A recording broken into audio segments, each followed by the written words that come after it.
The views and opinions expressed in this podcast are those of the individual guests. If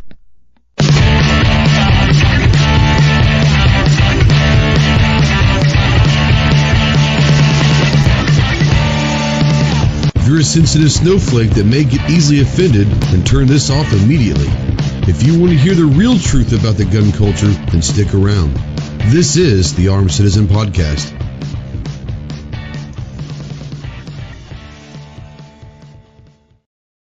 What's going on, my Ghost Squad? Welcome to the Armed Citizen Podcast Live. This is episode number 261. We are live on YouTube and over on Facebook, and today's date is Tuesday, October 4th, 2022. If you're out there in the live chat, go ahead and say something. We don't know that you're out there unless you do. If you're new to the channel, new to the show, go ahead and let us know. We will pop your cherry. We will rag you just a little bit. But we hope to entertain you a little bit. We can't guarantee to teach you anything, but we will try to entertain you for a few minutes of your life. I promise you these will be the next hour, 2 hours to 3 hours, however long this thing goes. You'll never get this time back. So if you're really not really into this, if you're not dedicated to this, then you might want to leave now. I'm going to go ahead and tell you right now. No, I'm just kidding. Welcome to the dark side. If you're out there and you want to call and text into the show, yes, you can call and text into the show. Utilize the Ghost Tactical Hotline presented by our good friends Rod and Shelly Gates over at Aegis Gun Care. I want to send a quick shout out to Rod, who had a surgery about a week ago and is recovering well. And I'm sure Shelly is going out of her mind right now because I'm sure he is the little diva when he's sick. But a quick shout out to Rod. Hope you feel better soon, buddy. And yeah, if you like I said, call 530-364-4670 and call or text in 530-364-4670, the Ghost Tactical Hotline. If you're a veteran, really anyone, but especially if you're a veteran and you're in the hole, you're in the darkness and you're looking for that light, call me, text me, email me 24/7. I cannot give you medical advice, but I could probably be a pretty decent ear and talk you through some stuff. But if you are looking for someone that can get you some help, remember two things. One, you're definitely not alone in this fight. You got a lot of brothers out here that are willing and able to help you in a lot of different ways. And two, the world is a much better place with you in it. So please, please utilize the Veteran Crisis Hotline, 1-800-273-8255. Once again, 1-800-273-8255. The great thing about it now is on your cell phone, all you need to dial is 988. Once again, dial 988. We are spotlighting, as always, United States Marine Corps. If you have any questions on what it takes to earn the title United States Marine, see the website marines.com. And as always, we're a proud member of the Self-Defense Radio Network. Go check out all your favorite pro-gun, pro-2A podcasts over at selfdefenseradio.net. And let's get this off of my ugly mug and bring, oh my God. We used to know a guy that looks just like this guy, but our good buddy from Florida, this is a dude that literally said, bring it on, Ian. He sent me a picture of him literally drinking and smoking a cigar right in the middle of the eye of the hurricane. He said he was not scared at all. From Gear Report, what's up, TJ? How you doing, buddy? Pretty good, man. Pretty good. Yeah, we don't run down here. It's just another excuse to take a day off work and drink. I mean, do you need much of an excuse? I mean, you only drink in days end and why, let's just be honest. It's nice to have a reason, though, rather than just like, no, that's true. Yeah, no. So everything good? You guys are okay? I'm assuming, obviously. Yeah, we're on East Coast. We didn't get hit that bad. West Coast got. Well, I heard it was still like a tropical storm or Hurricane 1 on the East Coast, even though it wasn't really hit there. We had some winds. I mean, I was able to cook chicken wings and stuff on the grill outside, so it was all right. Okay. All right. As long as I can do that. I mean, I'm glad you didn't have too rough of a time. No. We might have a couple more. There's a couple more lined up out there. We'll see. That's right. Rich says Ghost has the Brian Johnson look going. I don't mind AC/DC. I like Brian Johnson's voice. I guess, but with my size and stature in this world, I'd be more of an Angus, side, more of an Angus guy, I guess. But AC/DC, I love some of their music. They're one of those bands that I like some of their songs. I would never pay to go see them in concerts. I don't like enough of their stuff to go listen to them for 2 hours. but I do like. That's it's just one of those things. But I do like a bunch of their songs. But yeah, I've been wearing these for a long time, but maybe not on camera. I guess I don't know. It is what it is. From the great state of Texas, my quasi co-host and shotgun rider. I mean, I don't want to talk too much because he's already got a big enough head. But the tactical virus, Leprechaun himself. What's up, Clove? Yeah, tell me about it. Big head. Yeah. Big head. Big head. This is the only guy I know that can make any conversation about him, guys. So. Yeah, they want to make a bobblehead of me. Problem is my head's so big. Way too big. I haven't figured out how to do it. It crushes. It would look like a beach ball on top of a toothpick, you know? Yeah. It just can't balance it. So, I don't know. Technology has to improve in the manufacturing sector of bobbleheads, I suppose. Can you imagine TJ a CloverTac bobblehead? Good God. Awesome. TJ be the first person in line to buy one. What are you talking about? I'd buy one, but then I'd take it to the range and see if I could take its head off with a, what if it was an AR-500 steel bobblehead, and so you hit it and it bobbles when you hit, right? That could be sweet, dude. Like, seriously. Good idea. I like that. Holy hell. All right. It wouldn't damage it, right? You could like anchor it down to a base and that could be cool. Rich White says Clover as a bobblehead would actually be life-sized. That's funny. I don't care who you are. That's funny. This is true. That's funny as hell. Since you are ride shotgun with us, as always, do you have a shotgun of the week, Clove? Yeah, let's go something different. Let's go, because this is a shotgun. It's marketed as one anyway. Let's go with the Umarex. What is that thing? The T4E. It is a CO2 powered double barrel sawed off 68 caliber air shotgun. Holy shit. It fires 68 caliber, basically rubber balls, pepper balls, beanbag, various adult airsoft stuff. Various things. Yeah. Various things. Yeah. It's ain't for the kids. Could be 68. I think. Can you imagine? That'd be fun. Can you imagine 268 caliber pepper balls? Do they make those? Yeah. I'm sure yeah. They do. Yeah, they do. Yeah, 100%. Can you imagine getting hit with 268 caliber pepper balls? No, I cannot. Something Jeff should test. Ooh, that'd be rough. I nominate Snob for the test as well. I think he would be willing to do it. Ooh. He would do it. That could be interesting. Let's say hey to everybody out there. We got Ozzy out there, Jacob's out there, Tactical Fud. What's up, Buck? Buck, I don't know if you got. I think you got my text today, but I went ahead and booked the room for Tulsa, so I sent you a text. Mr. FNH is out there. El Presidente, George Washington's out there. Do I call him President Washington or General Washington or President General? I mean, who knows, but George is out there. What's up, George? Just call him George. We're like that, It's G-Wash, man. G-Wash. You're right. It's G-Wash. What's up, G-Wash? Can you imagine if someone called Washington that one? What's up, G-Wash? What's up, brother? Oh, Lord. George makes a great comment. He says, remember, folks, it's not the holidays until Hans Gruber takes a plunge off Nakatomi Plaza. This is true. Judas Priest is out there. Rich White, the 1% is out there. Snob's out there. What's up, Snob? Hey, buddy. How are you? He did. I will say this. He did get the appropriate yos this time. I have a problem. Like, Jeff requires the 3 yo entrance.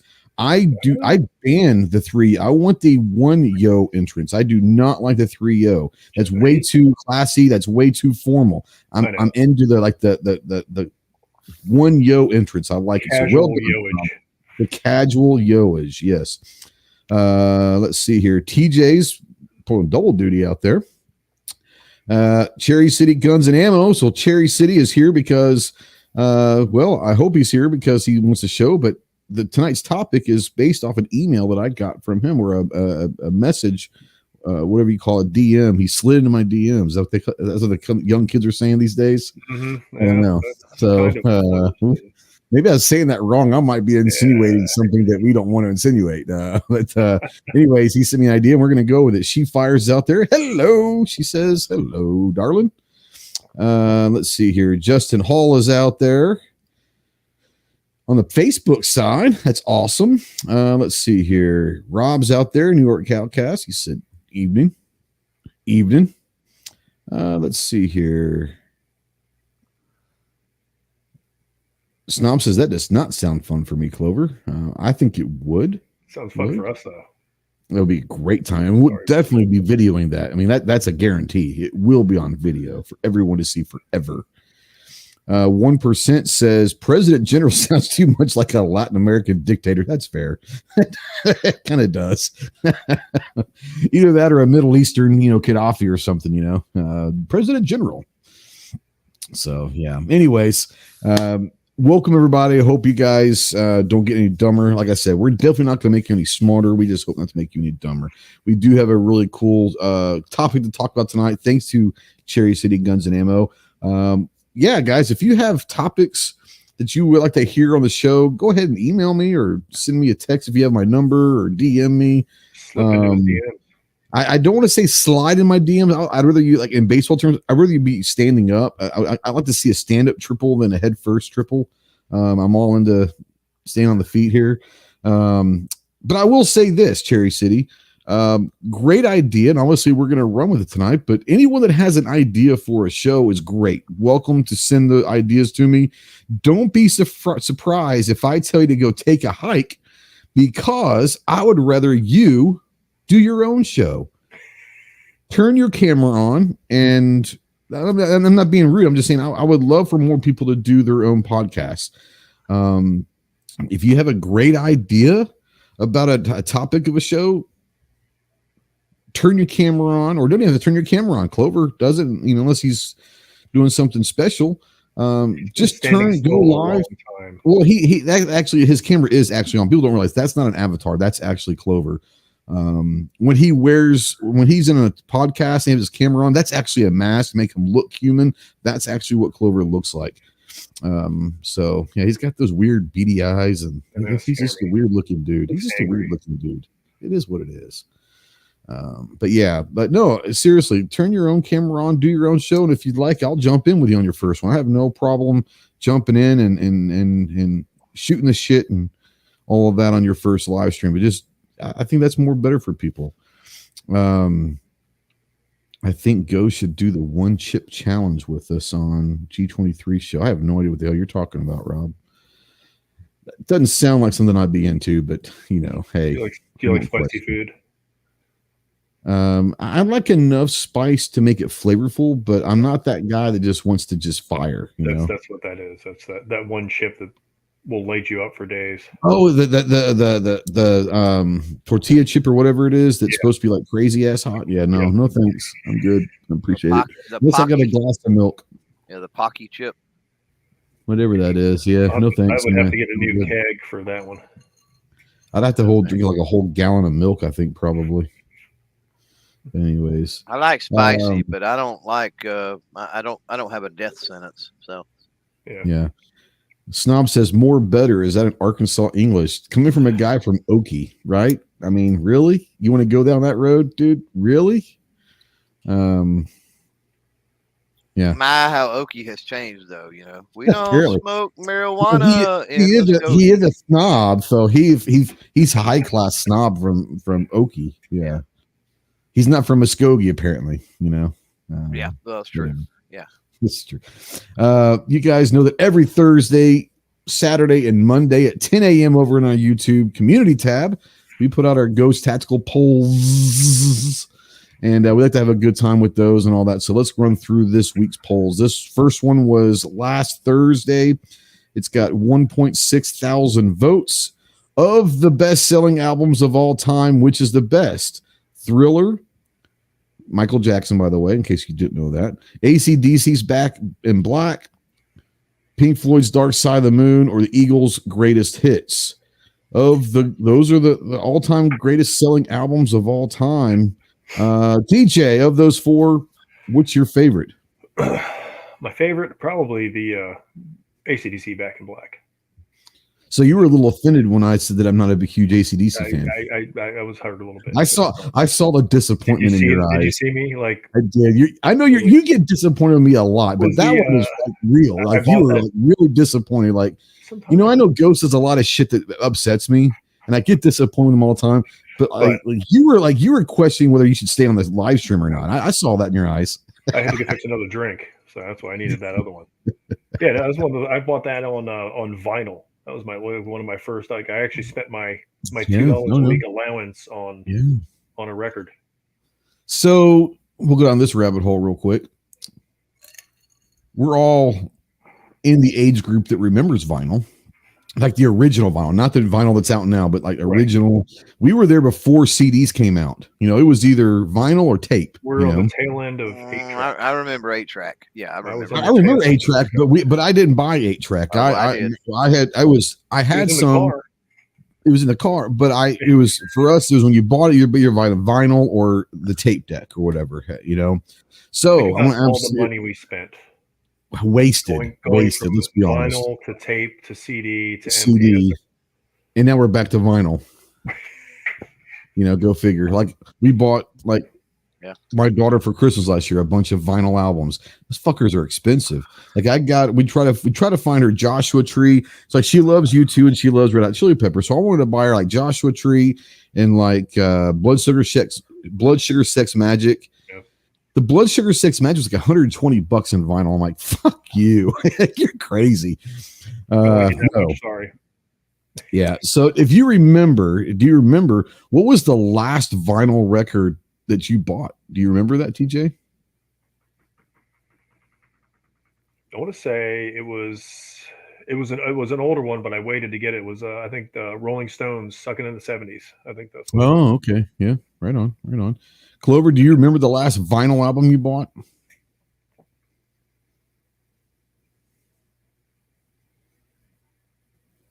He's just too good for this conversation. Apparently. No, I got the freaking mute on. He's looking at the stack next to him. So right. No, I don't have any of them. Well, I got a little Glenn Miller playing in the background, you know. So he's his pipe in his smoker's jacket, you know. So it was a 45. I remember it was a 45. Oh, yeah, I do remember that. Those, right? Those were the singles. It was a single. Yeah, we would have said a single back in the day, not a 45. Absolutely. It was a single. Yeah, so it was a single. I remember that, and I want to say, like maybe it was Funky Town. I want to say it definitely was. Yeah, it was. It definitely was not. It definitely was not like rock and roll or anything. It was like, what am I thinking? What would that be? Soul or Motown or?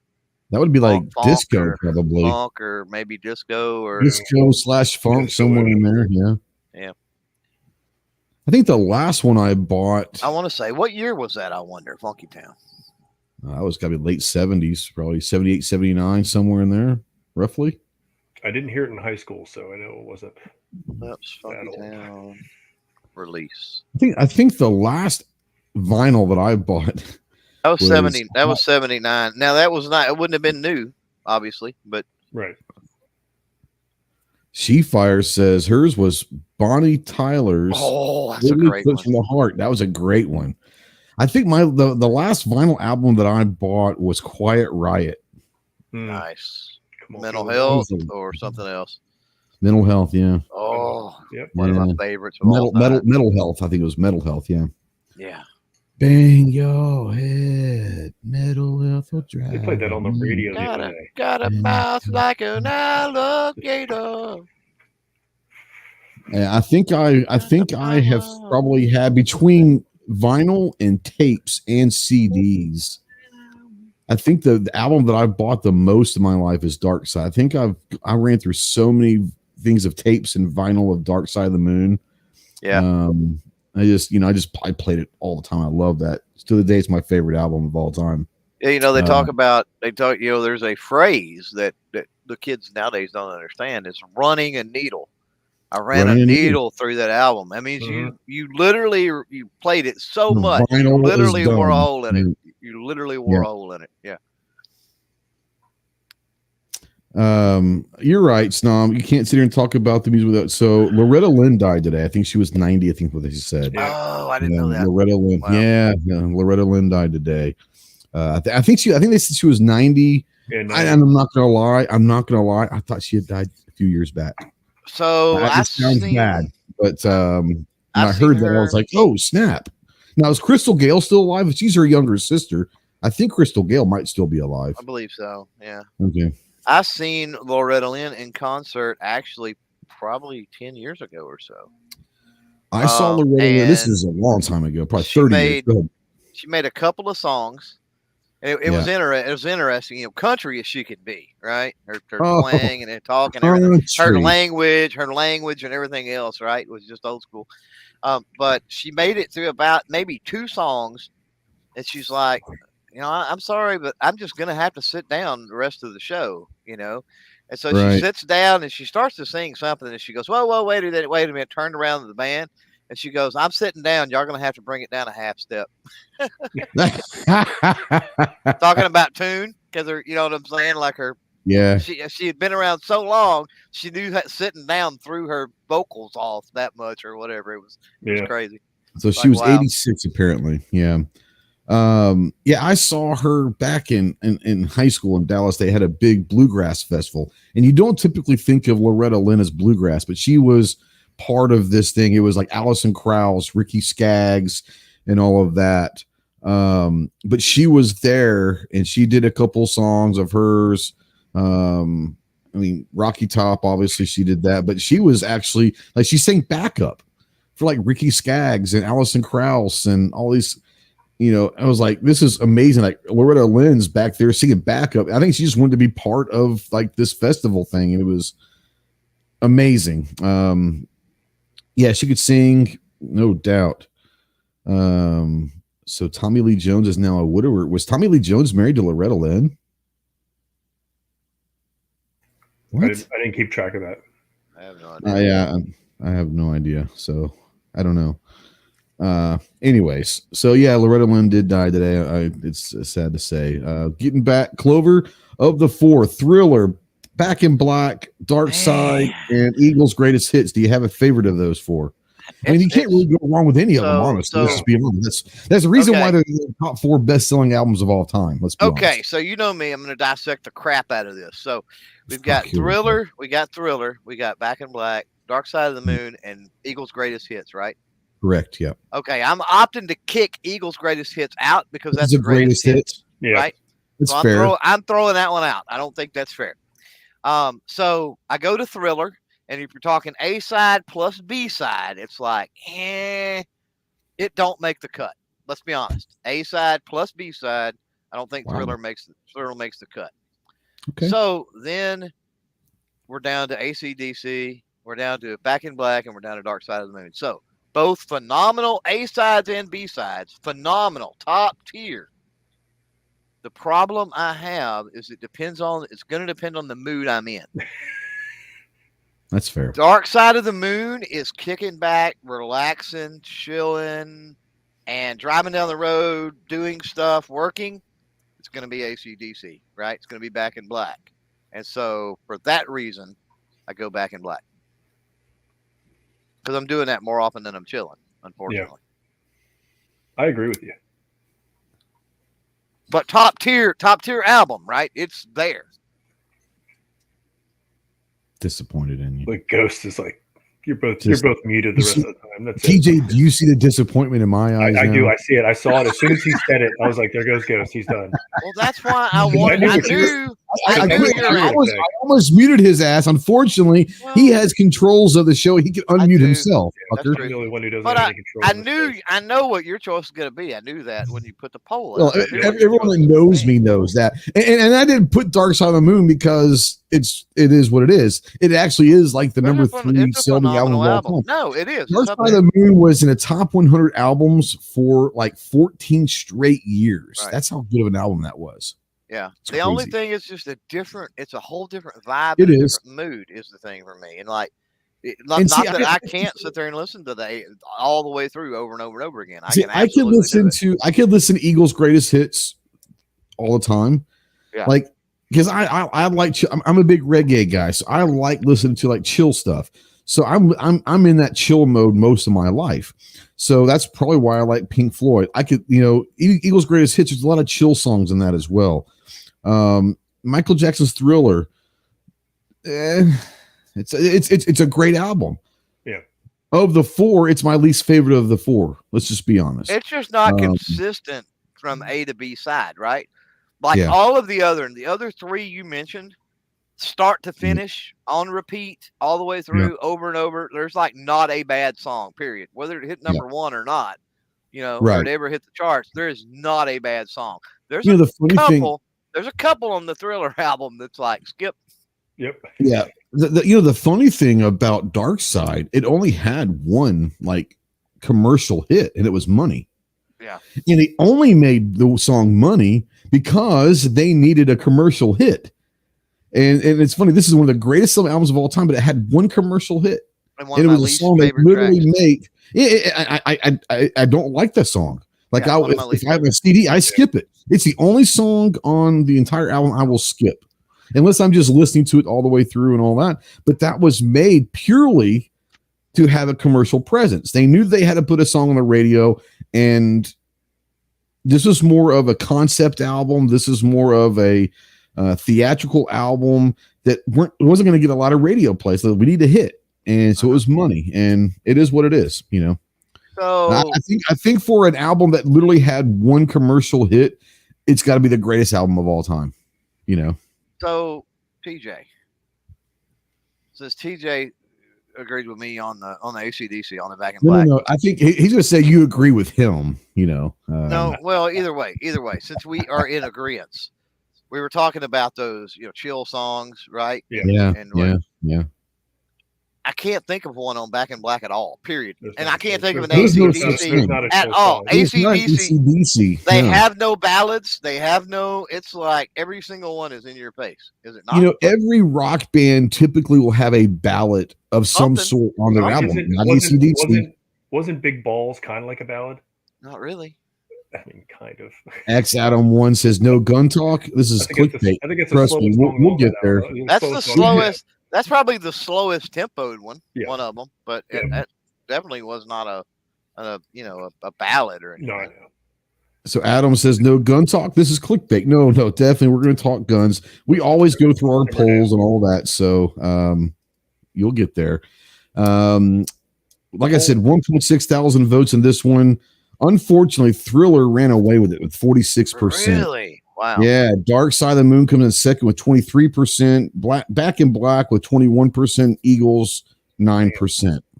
Third. I'm not really technically surprised that Thriller won. I am 46%. That's a large amount. I wasn't expecting that. We're gonna transition. I think some people aren't being honest with themselves. They know they hit skip way more on Thriller than they do any of the other albums. Come on. Side. They're like, come on. Yeah. I never flipped the record. Now, Ozzy said that Frampton Live was his last house. Frampton Live is a great album. I'm a big Frampton fan. Yeah. Absolutely. Next poll question has 2.2 thousand votes. Ooh. You throw food out there in the poll, it's going to get some votes. Over 2.2 thousand votes. Of these great sandwiches, what is the best? BLT, grilled cheese, club, or a Philly? Notice I did not put hot dog. Oh, God. You notice I did not put hot dog. So I'm going to start with Clover since he's bitching about it. Those four. He's going to break it down first. He's going to. Oh, he's going to break it down for us. Yeah, absolutely. Man, what's just the greatest? Holy crap. BLT, grilled cheese, club, or a Philly?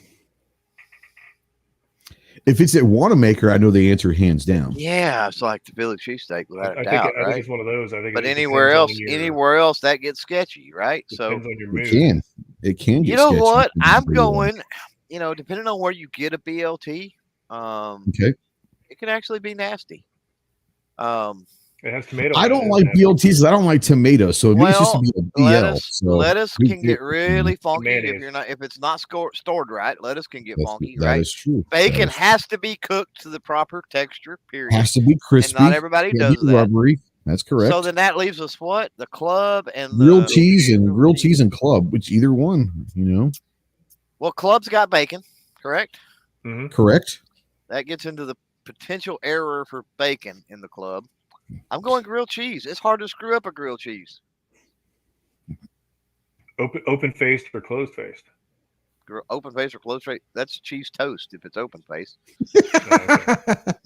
All right. Now, Gary out there says, we interviewed 2 new guys for his crew last week at work and got to sit down in the interviews. Asked them both if a hot dog was a sandwich. One said yes, the other said no. I'm assuming you did not hire the one that said yes. You can only hire the one that said no. See? That's the easiest thing. Easy. You want a job? It's not a sandwich. As much as I love TJ, what about you? Of the 4, do you have a favorite of the 4? Philly. All day long. So here's my thing. Typically, I would say a Philly, but it really, really does depend on where you get it. He said that would be incorrect. Gary, you're wrong. You're wrong. You're just on the wrong side of this argument. You'll never be on the right side, no matter what you say or do. It depends on where you get it, and it can be sketchy, but so can a club, so can a BLT. No, I hear you. It's really tough for me. Bad. Yeah, you get the wrong cheese in there. Someone makes a mistake. For me, it's tough because I love a Philly and I love a club. The Philly, people don't realize the Philly at Wanamaker is maybe the best Philly I've ever had. And you got to figure out a way. The only thing I will say about Tulsa food is the best is that Philly at Wanamaker.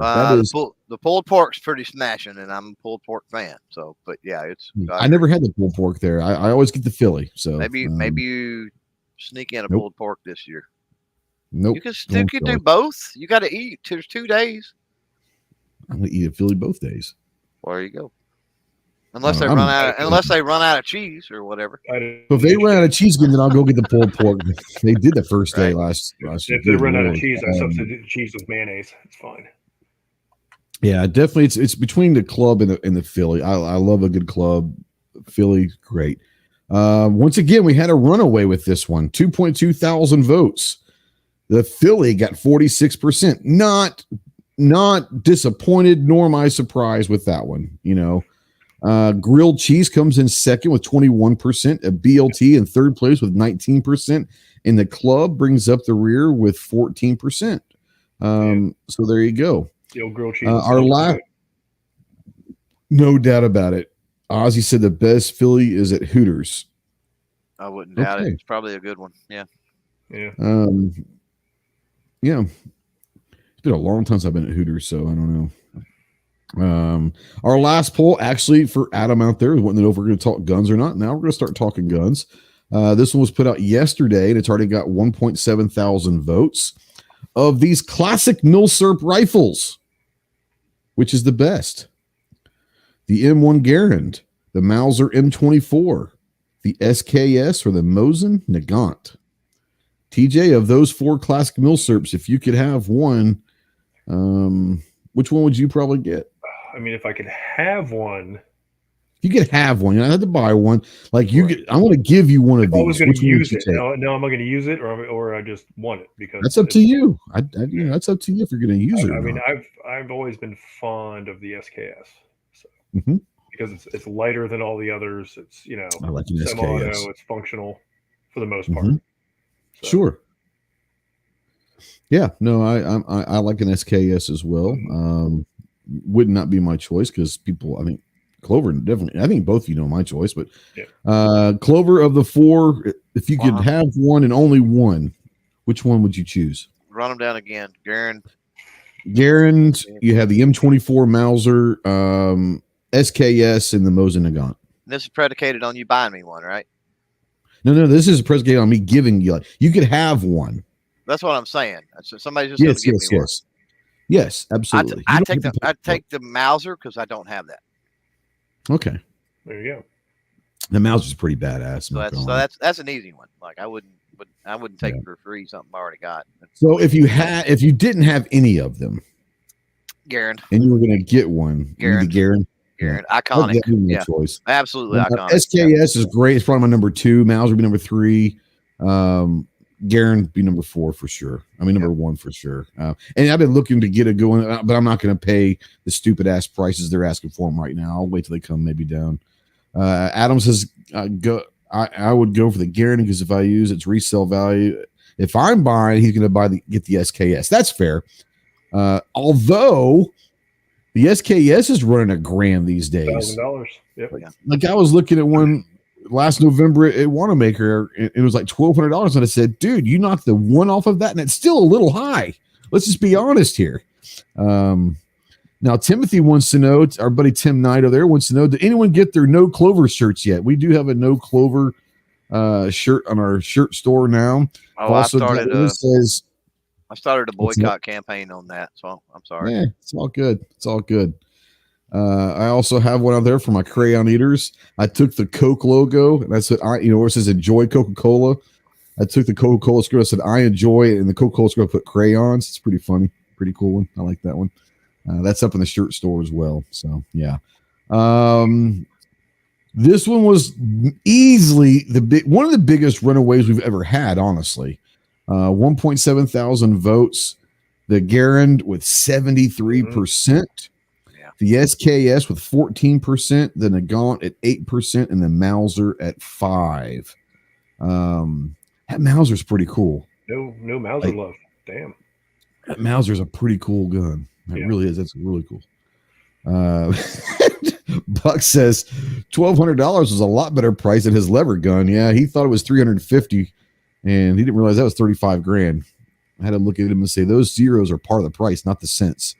But it was a beautiful rifle. But it was $35,000 for a 357 lever. It was beautiful, but $35,000. If it was $350, hell yeah. All day. Maybe 35. All right. I mean, it'd be worth it because it's worth $35,000. Well, they're asking $35,000. Right. What it's worth is what someone's going to pay for it. Yeah. That's what I say. What's this gun worth? I don't know. What are you willing to pay for it? That's what it's worth to you. If it's worth $20,000 to you, then that's what the gun's worth to you. If it's worth $200 for you, then it's what it's worth to you. I don't care what the price tag says. Just knowing the Tulsa show, my guess is it's probably worth 15 to 18. And I was going to say 20. They put that on there knowing somebody was going to come up and offer them 20 or 18 or something on it. Yeah, absolutely.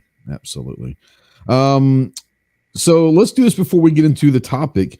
Speaking of those great Milsurp rifles and all that, I just put those 4 because when you do a what do you call it? I'm bringing my glasses this time. No shit. When you do an image poll, they want to let you get 4 choices. So that said, we have those 4. Are there any other Milsurp rifles that you would have put on the list that you want that aren't those 4? TJ, I want to start with you. Oh, I don't know. There's so many. Those old Milsurp. I mean, I like the Arasakas. Yep. Yeah. I like those. So I mean, throw those out there. I mean, Carcano's got some history too. The Carcanos. I mean, there's Infields. What was that Ethiopian when we were looking at a few years ago, Clover? That Ethiopian rifle that was badass. It was an Ethiopian Mauser. Was that what it was? Okay. I can't remember what I knew. I knew that we were like, oh shit, that's badass, but I didn't remember what it was. Yep. Calico Jack says the Arasaka or the K98. The K98 was close to making the list. Yep. If it would have given me 5 options, the K98 probably would have been on there. Rich White says the Swiss straight pull. Oh yeah, the Schmidt Reuben. Yeah. Cherry City says the K31. Yeah, I'm not familiar though with the K31. What's the K31? Frickin' roll call, man. What was that's it? One of those, isn't that? That's one of those Swiss rifles too, isn't it? Well, that's a good look. That almost looks like a Mauser almost. Yeah. That looks good though. I guess I've never seen that before. Tim says Clover had a good thoughts on this. Pick the one you don't have, get them all, and win. There you go. Got to get them all. That's right. Got to get them all. All right. So tonight's topic, once again, was sent to us by Cherry City Guns and Ammo, and it's gonna. So the 1904, the 1903 Springfield. He said I went to 1904. He's being extremely specific. I go now that's the one that I was waiting to hear. I figured someone would have said the Enfield. Yeah. You know, I get it, but I figured someone was going to, because that's a pretty popular milsurp, you know. Yeah. But anyways, so Cherry City sends me a message about a topic, and I thought it's interesting. We can talk about that. And the gist of it is we know that there are certain people that are very brand centric. They are only going to buy Glock, or only want CZs, and anything that's not a CZ is shit, or anything that's not Glock is shit, or whatever it is. And they're very, very loyal to these brands. And so where I'm going to take this is part of the discussion is going to be, why do we think that is? Is it truly because maybe their first gun was XYZ brand and they liked it, and so now they're into that? Or is it because they're a competitive shooter and the CZ75 kind of rules that tank, or whatever? You know, in your guys' mind, and this is open, I'm not going to ask specific people, but you guys just jump in. Like, what are the reasons you think for these people that are so, like, they might be handgunned one brand, rifle one brand, or whatever, or they might just be like, I'm not going to buy anything that's not Beretta. I'm not going to buy anything that's not CZ or Glock or whatever. You know, why do you think people are brand centric? The first thing I would say about that is that's not specific to guns. We see that with cars. No, we see that with tools. Absolutely. Right. Absolutely. So, and I was actually, the funny thing is, my wife, before we started, she says, "What you guys going to talk about tonight?" I said this, and she's like, "Huh?" And I said, "Okay." So there are people that are BMW people, there are people that are Mercedes people, there are people that are Porsche people, there are people that are Cadillac, whatever, and they're only going to buy, or Chevy or Ford, especially in America. It's either Ford, Chevy, or Dodge, you know, when it comes to pickups, you know. Right. Even now Toyotas these days. But I mean, but they're only going to buy that brand, and God forbid you even think about me buying a Chevy. I will divorce you if you buy a Chevy type thing. And she goes, "Oh, okay, that makes sense." So there are people in life, so let's not even make it about guns, but it can't be guns, but in general, like, Clover, go ahead. Like, is there what is one of those reasons? I think it's comfort zone. I think it's a lot of it. Yeah. Sure. You know, I think, you know, you're comfortable with that platform. Maybe you're comfortable with the takedown and the cleaning and the mechanics. You know, maybe you've got a situation where things can interchange. So, you know, it would be akin, if we're talking about tools or we're talking about cars, right? If you had, you know, multiple, you know, whatever versions of some type of a vehicle. I mean, potentially you would only need a certain set of tools, right, to be able to work on them. You would need, you know, a few Ford specialty tools instead of, I need this Ford tool, this BMW tool, this whatever, right? Right. So, you know, maybe ease of that is part of it. Maybe they just got a bead on, you know, where the deals are.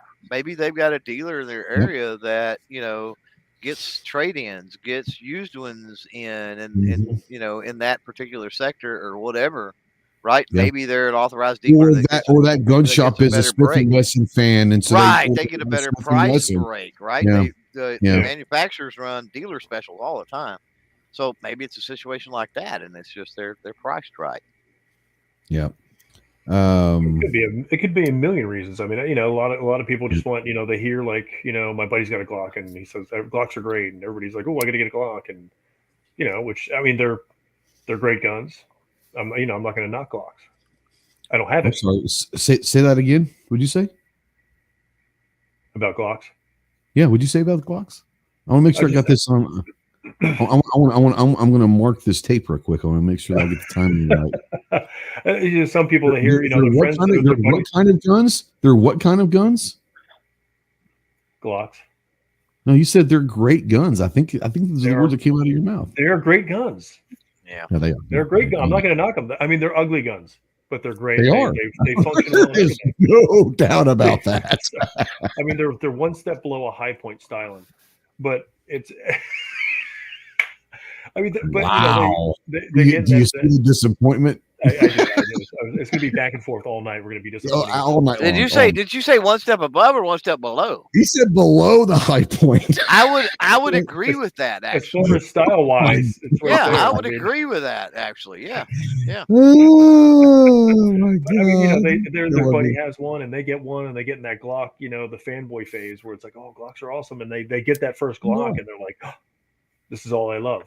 And I started off with crap, used milsurp and used pistols and everything else. So I got the, whatever I could afford at the time. So I'm not, I'm just not a fan of Glocks. I like a pistol with some appeal, a little bit of style I to get it. I know. I'm the same way with like SIG. I think SIGs are phenomenal guns. Oh yeah. But they don't look great to me and they don't feel good in my hand. Outside the P226, really, let's be honest. I'm just for some reason, it just SIGs don't feel great to me. Not knocking them by any means. Adam out there says I like brand style. I like brand style. If it works and looks appealing to me, I like it. It's the reason that I like Smith & Wesson and Ruger. I most don't like Ruger style. That's the thing is if something looks ugly to you, chances are you're not going to enjoy that gun as much as you should, even if it's a great gun. Right. If it doesn't feel good in your hand, exactly, it may not you're never going to quite enjoy it to the full extent of how you can enjoy a gun. Yeah, you can pick up a Glock and be like, ooh, I don't like the angle of the grip, or I don't, I don't like the way it feels or whatever. And then you're like, eh. So then you're down on Glocks all the time. And, a good example here would be my love of single action revolvers, right? Like I'm not proficient. Bear with me here. We're here. I'm not proficient with the rear receiver gutter sight with the big, huge front blade and all that. I mean, I do good to hit 6-inch steel at 10 or 15 yards with them, but they're just beautiful handguns. You know what I mean? And so the look, the style, the history, all of that kind of overcomes for me. I guess the accuracy aspect or like how well I shoot them. And so my point is, yeah, I agree with Adam out there. There's a lot to be said about the style and everything on one. Mm-hmm. Well, 100%. I mean, it's one of those things where, and Calaveras brings up something. It might be their family way because the family worked for the company. I'll even say this. It might even be that. It might be, great grandpa, dad all used X gun, and that's just what you grew up shooting because that's all they ever used. And they might have been Beretta shotgun guys your whole life, or you grew up shooting nothing but Beretta shotguns. Chances are you're going to be a Beretta shotgun guy. That's just the way it is. Yep. Some people like Calaveras that lives in California, he may not have a choice but to be a fan of certain firearms because there's only 17 guns he can get in the state. Right. Yep. Poor guy. But yeah, I think there's a lot of different reasons. Wes out there says some people know what the most popular, but don't branch out to do research on the other brands. I'm not going to lie. Like for a long time, it was and to this very day, I'm still very partial to the M&P AR-15s. Do I know there's better things out there? Absolutely. I've got ones that are better than this, but this is still my favorite. It may not be the best AR in my arsenal, but it's my favorite. Because I know exactly what that's going to do. I've got it tuned perfectly, but that's just for some reason the Smith & Wesson M&P 15 is my favorite AR. Not saying that it's the best, but it's my favorite. Yep. Glocks, for the longest time, Glock, and I love. Now my Glocks aren't my favorite guns. Because I did expand. I did get into this mechanics. I did get into some AREX and some different guns that I really am loving. Yeah. But for the longest time, like if I would say one gun, I'll be the Glock 19 or the Glock 17. It's just one of those, and it had to be Gen 3. I mean, I was very specific on that was it. Yeah. But I think a lot of it is you find something that feels good to you and looks good, whether it looks good or not. For me, it's more about feel than looks. The Glocks are not the prettiest things in the world, but to me, they feel really good. And I do like the finger grooves.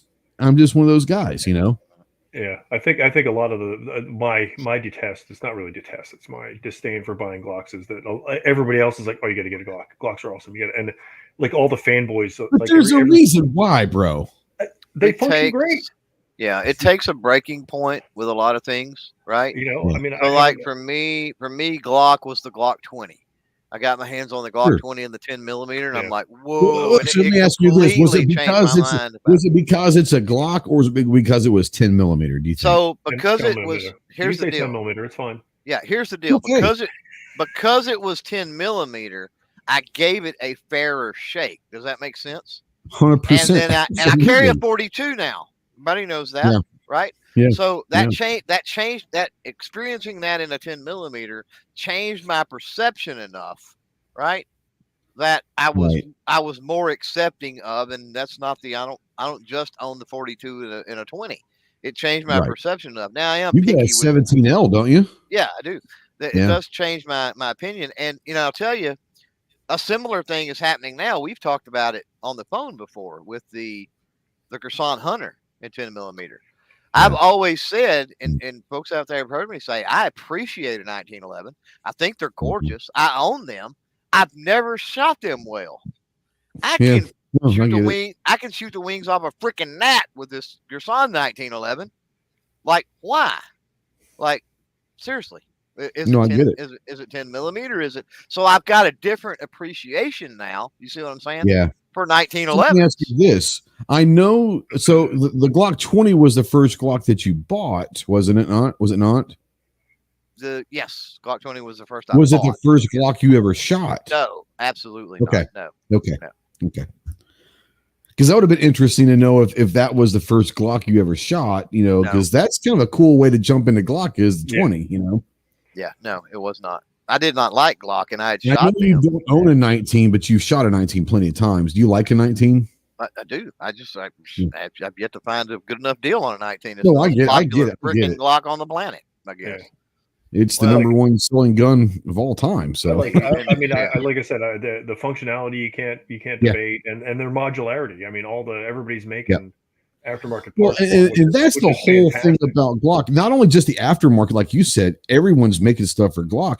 Yeah. The great thing about, and this is not going to be a Glock thing. I mean, I'm not trying to make this. So that's when I would buy a Glock and buy all new parts for it, to where I'd make it fit to where I like it, and then maybe I'll be a Glock fan. Don't lie. He's going to change the thing about Glock. Change the title to Glock Chat. Apparently. Yeah, Glock Chat. No. This is the last thing I'm talking about Glock, but the great thing about Glock is you could take 10 Glock 19s, they're Gen 3s, take them all apart, mix up the parts, put them back, good to go. That's the beautiful thing about Glock. So put them in a box, shake it up, put them back together. Yeah. Not a problem.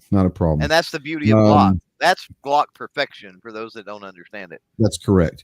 Yeah, it's not that saying it's a perfect gun. They just perfected what they do with guns. Yeah. And I think that's also one of the maybe that's one of the reasons why people don't like Glock, because they think they're arrogant with the perfection thing. And that wasn't about saying we have the perfect gun. It says we perfected what we do with guns. Let's be honest. They are a little arrogant. Let's be honest. Oh, they're extremely arrogant. No. But there's a level of arrogance. Arrogant. You go to the Glock, and then you go to the H&K, and then you go to the CZ, and there's different levels. They're at the bottom though.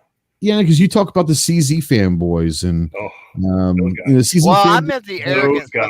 I meant the arrogance of the company is what I was talking about. No. That's what I'm talking about. The Glock company, they know what they have. They're very arrogant, and that's okay. Someone put out yesterday, I don't know if you guys saw it on Facebook. I don't know if it's real or not, but supposedly the blueprints of the Glock AR. Have you seen those? That's the demise of Glock. They go down that road. It's pretty badass looking. Yes, it's a Glock, but there's some cool features on that. It's over if they do that. Once again, it's a blueprint. I don't know if it's real or not, but if it is real, I think that there's going to be a 1911. I think there's going to be an AR. Those are just sitting in the drawer waiting for Gaston to go. I really truly believe that. As soon as Gaston's gone, you'll see a 1911 and you'll see an AR from Glock. I could do a 1911. I would give that a shot. Would you want it 45? Or, I mean, obviously I think that Glock, their first 1911 will come out in 45, but I would love to see a 1911 10 millimeter. Oh yeah. As much as I love 9mm, and people know how much I love 10mm is probably windmill better. It's fun as far as fun to shoot is probably the best fun to shoot. Yeah. You know, I love it. Yeah, and Rob's out there. He says people tend to like what they're familiar with and what their friends like, and that's true too. Especially if you're new to guns and you go to the range for the first time and all your buddies are shooting SIGs or HKs or Glocks or Smith & Wesson or whatever. That's going to be a big thing because you don't know. Like, you know, everyone must like these Smith & Wesson guns. Everyone's got them, so that must be awesome. And you don't know that there's other stuff out there. So yeah, that's a very valid point right there for sure. No, the thing about the Glock AR-15 is I don't know. I mean, that was supposedly submitted for military trials. Which one? So the Glock AR-15. That's the story circulating. Oh, okay. Yeah, the story circulating around it. That's the one that won the HK416 one, I guess. Are you saying that the HK416 is the one that beat that? It might have been. That would have been pretty cool, British military trials. The Glock AR-15 is in the running supposedly, and this is again all hearsay type stuff, but this is what I understand is in the running. So Glock is trying to get a contract for British, right? And so does that mean Glock is going to then an already saturated AR-15 market that we've got? Do you think Glock is even is smart enough to even attempt to play in that? I don't know. Yes, because they will sell like fucking hotcakes. But they're not going to sell. They're not going to sell like the military government contracts pay for stuff. What? So governments pay no telling how much money.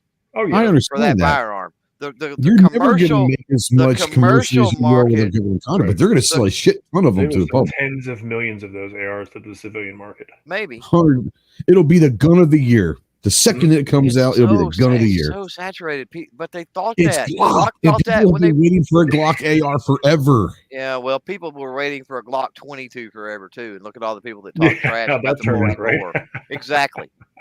Well, you were leading the charge on that. Me? This is trash. It sucks. I wasn't. I'm just joking. 44? I'm just joking. Joel, there says the SIG M17, which is the military title of the 320, P320. That is the M17. I almost did buy a P320 a few years back when they came out. That was one of the few SIGs that actually did feel good in my hand. Yeah. But it's not the same traditional feel of a SIG, though. You know what I'm saying? It's a little bit different. It's a little bit different, so maybe that's why it felt good.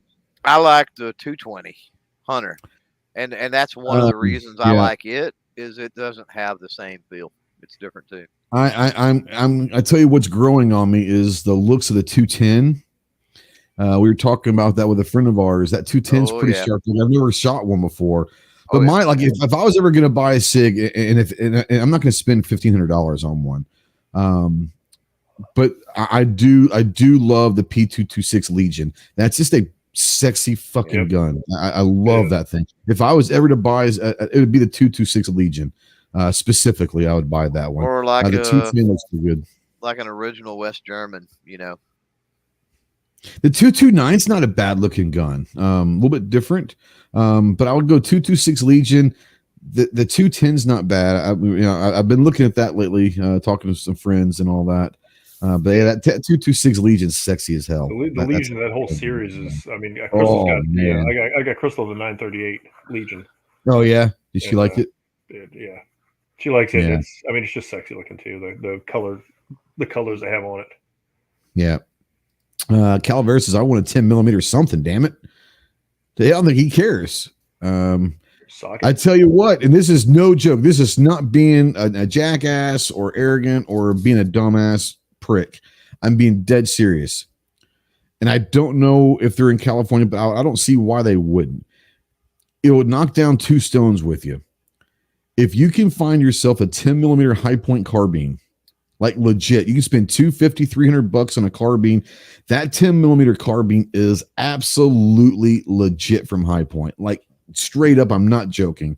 I don't know if they're California compliant or not, but that would be something that would be awesome because they have like a 10-round magazine in them. But that is like legit, and you're not going to spend a ton of money on that. That thing is awesome, straight up.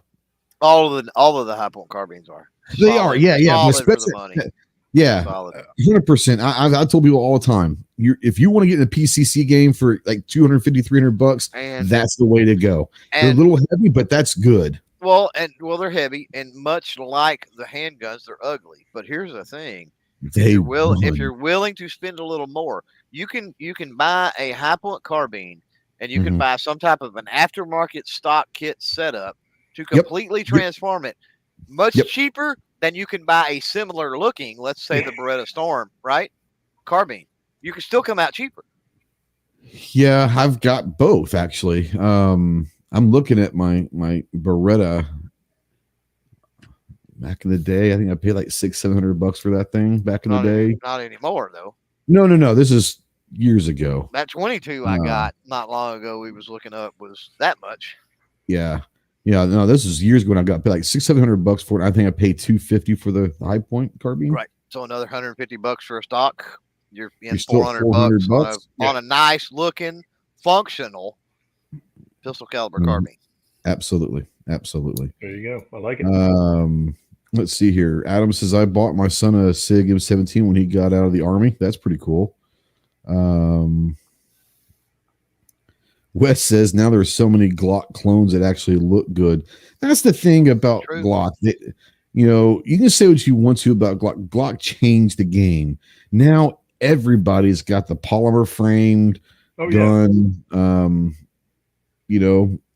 They took the good thing about Glock and made everything better.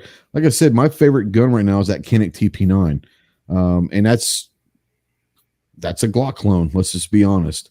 Phenomenal gun. It's my favorite handgun that I own at this point, I think. I love that thing. But I mean, yeah, everyone's got a Glock clone, if you will. That's just what it is. Joel says, I am not a Glock guy. Hey, I understand that. And I'm not saying you have to be, but I think that everyone, if they're honest, everyone, at least somehow, some way, some sliver, everyone has a little bit of respect for Glock because of what they are, Yep.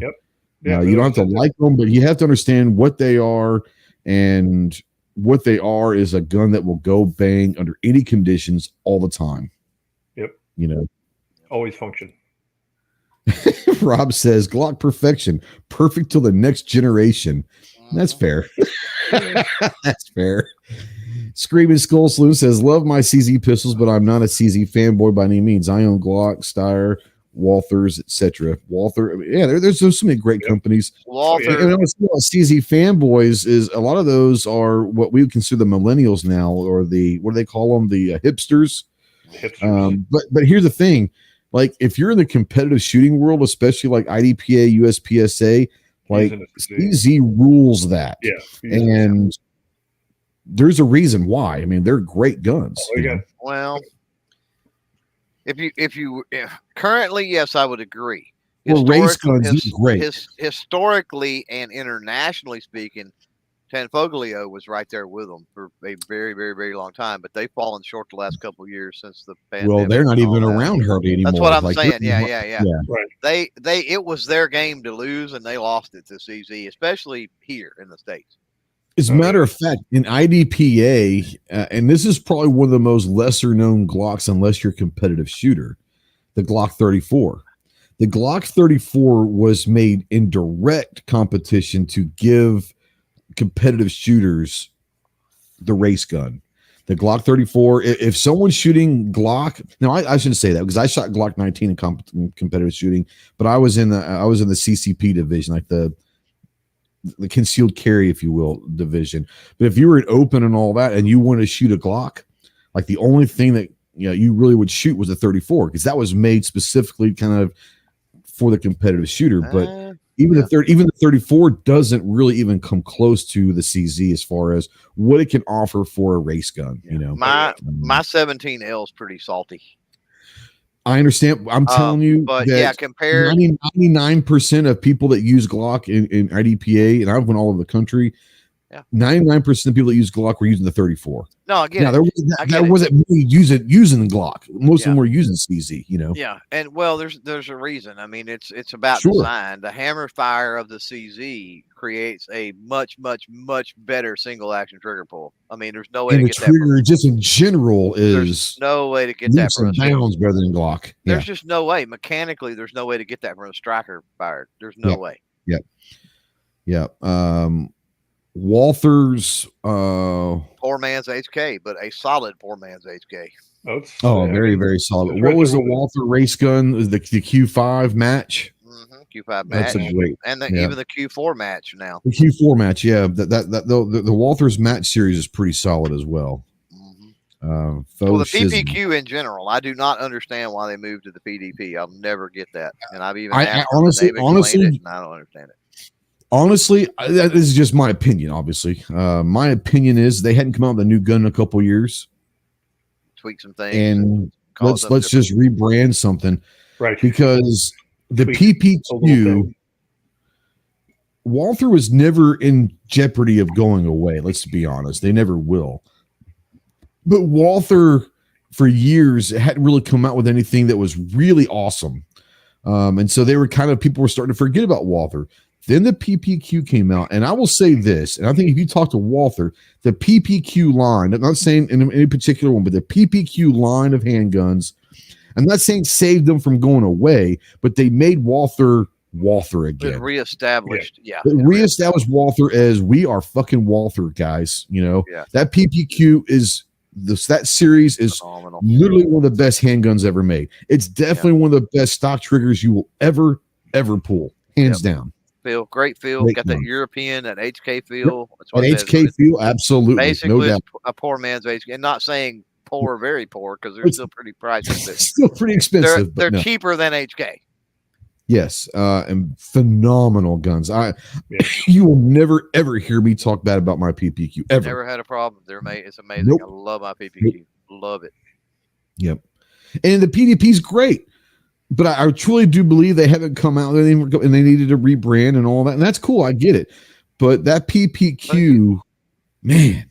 It was I think it was a mistake because, here it is. I mean, people love the PPQ, right? You don't find hardly anybody that has a PPQ that talks bad about it. Right. So Walther does a few little tweaks to the PPQ and they call it the PDP. What if they spent a little more time and effort and just had a whole new lineup of some kind? Right. Not to compete with the PPQ, but to complement the PPQ.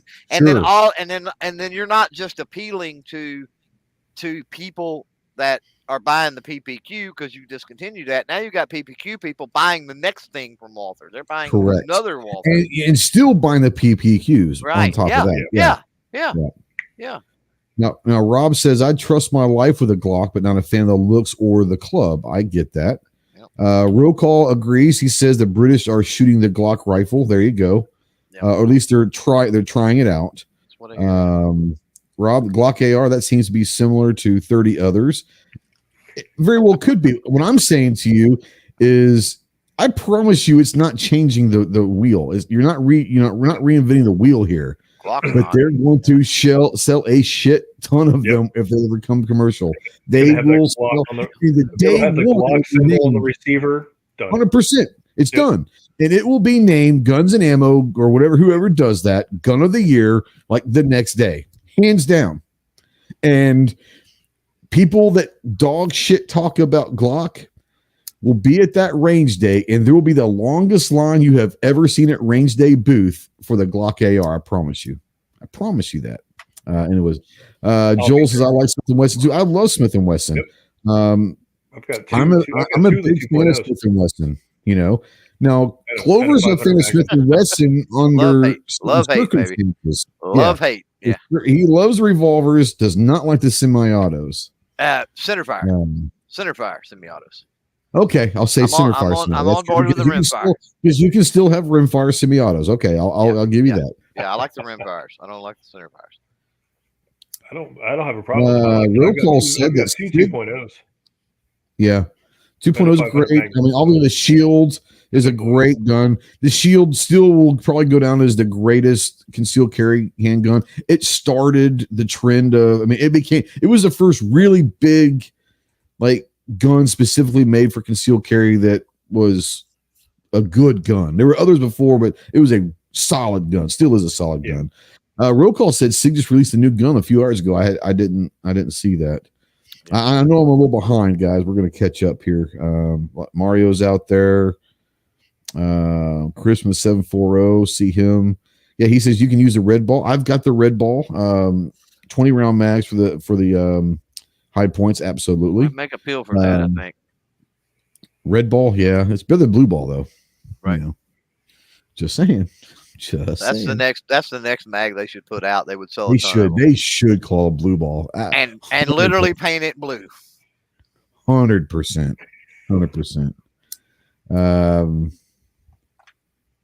Ozzy says you would think that someone would make a decent high capacity mag for the high point carbine. You would think. Now Cherry says that he just got the Tenet T9 Elite Subcompact. We the People Edition, freaking phenomenal. Yeah, I've got the TP9 SF Elite. Which was the precursor to the Elite SF or Elite SC. I'm sorry. Phenomenal gun. Yep. Phenomenal gun.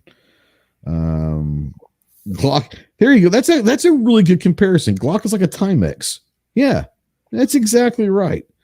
It's like the VW or the Volvos of the car world. It's just going to keep going. Like there's a nuclear bomb that drops. There's three things that are going to live: cockroaches, Volvos, and Glocks. Man. You know, they're just going to keep going. I don't know that I said Volvo. I'd have probably said Toyota or Honda or something. No, they say no. That was a big thing back in the 80s and 90s. Volvo was the only car company that they did testing or something like that. I don't know how they did it, but like survived the nuclear blast supposedly. Yeah, that's what they say. I don't know. Joel says the M17 only costs $650 there. That's a damn good price for the M17, which is the 320. $650 is cheap, especially in today's market. Yeah. Rich said there should be a Glock 18 in competition. That would be fun. That would be a fucking hoot. Wouldn't be very many alphas with that, would there? He just starts spraying the paper. He'll hit them eventually, you know. 0 alphas, you know. Yeah. Oh wow, I didn't know this. Chris said that USPSA Carry Optics National Champion is running a Canik. I bet you he's running the Mate, if I had to guess. Yeah. But yeah, that's interesting that the national champion is running a Canik. That's interesting. I would have not guessed that. I met him at NRA. He actually posed. I got a pic on my Instagram. He actually posed with I think the Mate.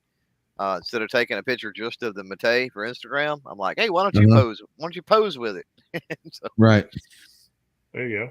Yeah. Rob says he still carries a shield almost a decade later. It still hasn't had a problem. Yeah, I mean, the shield, you know, and this is, I'll put it to you this way. This is the best compliment that I can give a gun. And this is true. I'm not being sarcastic. This is, he's shooting the Rival. Okay. I forgot about the Rival. Yeah, the Rival makes better sense. Yep. That's the one I took a pic of. Yeah, it was the Rival. The Rival. Yeah, that makes sense.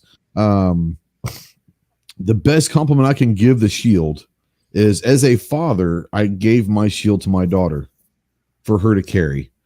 And I'm not going to just pick some piece of shit gun for my daughter to carry. She liked the shield. I gave it to her for Christmas because I can always pick one up later and all that. And I wasn't going to go buy one for her at this point because at that time it was like stupid money for a shield. So I just gave her mine. I'm not using it that much. But that's the best compliment I can give a gun is I trust enough to give to my daughter for her to carry. So I can't give a gun a better compliment than that, at least in my eyes. But yeah. So let me guys ask you this. Okay, this is gonna be an interesting question. Talking about like being brand centric, right? And I get being loyal to brands because you know you find a brand that's good, that has good customer service, that you know. Every company's going to make a shit turd product every now and then. Let's just be honest. But there are brands out there that are consistently putting out good products and all that. Now, here's the fun one, because this is gonna narrow it a little bit. Okay, I think that you guys are going to think about this, but it's going to narrow the choices down a little bit. If you could only buy guns for the rest of your life, and I want to ask this out to there in the live chat. I want to hear your answers on this as well. But if you could only buy guns from one brand for the rest of your life, what brand would you choose? That is a tough call. Because we're talking guns. We're not talking about you can only buy semi-auto. And we're talking no matter what gun it is. And there's only a handful of companies that will put out a little bit of everything, or at least everything that I would want to shoot, that are usually pretty good. So TJ, Clover, think about it for a second. I'll tell you where I would go with. As of right now, I'm probably going with Smith & Wesson, because I can get revolvers if I should ever to do that. God forbid. I like the 2.0s. I can get their semi-autos. They're decent. Obviously, the ARs are good. Smith & Wesson, to me. Now, you have like the Rugers, the CZs, the Berettas. I mean, Beretta would be a good one. They don't offer revolvers, but I'm not a big revolver guy, so I'm not missing out on a whole lot. But, the Rugers of the world, the whatever, to think about it. And while you're thinking about it, mandatory carry out there. Thank you, brother. $5 super chat. Thank you very much for that. I'm going to go ahead and y'all are thinking I'm going to be a few minutes. I'm pondering, and I'm trying to think of all the Land tax, Smith & Wesson. People are saying SIG. And you said Smith. Yeah, I mean, it's a tough call. You said Smith. I'm going to do something different. IWI. Interesting. Because they have a little bit of everything. They do have, and they got some cool ass shit too. Some cool stuff. Some cool. Good pull. I like that. That's H&K fans. I had to branch over. Hell, HK. I mean, you've got ARs. You got. I mean, but if you're looking for shotguns and you're looking for revolvers, you may not. But I was thinking they have a little bit. IWIs. I didn't even think about IWI. Would you rock the Uzi at that point? Like, would you have? I mean, you have multiple Uzis. If I could buy it. if I could buy one, this is all predicated on you'll be able to get whatever. I'd throw one of their ARs and the Tavor and then I'd have the Tavor. Can you imagine a Tavor with the Uzi on your fucking belt? Bring it, baby. Clover's thinking of. I would love a Tavor. Y'all are killing me. Y'all are killing me with all the tactical BS talk here. I know, because I'm over here. And I'm thinking shotgun and revolvers. Here's the problem. Somebody out there in the chat, help me with this. Bolt action. TJ Ghost. I know y'all are being all tactical, and so you probably can't help. I was just thinking. I was to answer this question. Name me a company that currently produces. Right? If they produced it in the past, that doesn't count. They have to be currently producing it. If I can only have that from now on, that currently produce a revolver and shotguns, sporting shotguns, not tactical crap you can't clay shoot with and stuff like that. Name me one company. I can't think of one. Like the closest I can come is CZ, because they acquired Dan Wesson, but Dan Wesson is currently not putting out revolvers. And when they do, it's going to be under the Dan Wesson brand. It's not going to be. I think they said it's not going to be a CZ. They're going to keep the name Dan Wesson. It won't, but it's still under the CZ. That's true. Umbrella. You still in the company. You can still buy it. That's true. So I mean, it would still on a technicality that would work if but Dan Wesson's not currently doing that. So I can't think of one. Ruger doesn't make a shotgun, do they? Ruger's out of the shotgun. Been out of the shotgun for a while. Yeah. Right. Maybe Diamondback soon. Who knows? Because I would say Ruger, because they have bolt, they have revolver, semi-auto, AR. I mean, they've got a lot of it, but they don't have a shotgun, do they? I can't think of one. I can't think of one that crosses those two. Gary says Rossi. maybe a crappy little revolver and a crappy little shotgun. It's not one I'd want for the rest of my you're life. right. You didn't say that before. You said name me one. You said name me a company. He did. That's true. That's true. Okay, let me stop. Time out. Okay, if we're going under the umbrella, we've got snobby here. We've got Rossi's not good enough for me. Hear me out. If we're going hear me out. If we're going on the umbrella, we've got Rossi, Taurus. We got Rossi, Taurus, and Heritage. Right? That covers my single actions. That covers my double actions, which I'm both okay with. Right? Yep. That covers semi-autos is like me. Other than rimfire rifles, that doesn't cover anything. And you're talking like break action shotguns and stuff that it doesn't really cover anything. Now, I want to say, as a shield boy, I want to say Gerson, right? No rifles, no shotguns. So it's like, crap. Okay. So interesting. Let's take this, because let's say we're saying you can only buy one company for the rest of your life. Weston says Ruger has lever guns now. Who knows? They might make a lever shotgun later. That could be interesting to say, okay, like Beretta. Beretta's got shotguns. They've got PCCs. They've got great semi-autos. They've also got. But what if Ruger comes out with a revolver down the line? Then I'm safe, Yeah, but Beretta, we can't do that because it's, Beretta also has. That's interesting because Beretta would have Benelli. Beretta would also have Uberti. So it would cover my single action revolvers. It would cover and rifles. Beretta's got the rifles. Benelli does also. Rifles. So it would cover. Man, that'd cover a lot of ground. The only thing Beretta's pretty solid. Double action revolvers would be the only thing missing that I can think of. Is double action. And that is not a deal breaker for me.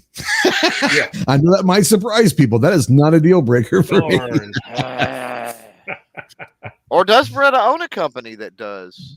Oh God, they might now. They might buy one just for you, just so you could. There you go. Wes says PSA might have some interesting lines coming out in the future. There you go. I'm not Screaming a PSA Soul says Beretta has Sacco. Yeah, they do. That's why I said they have rifles.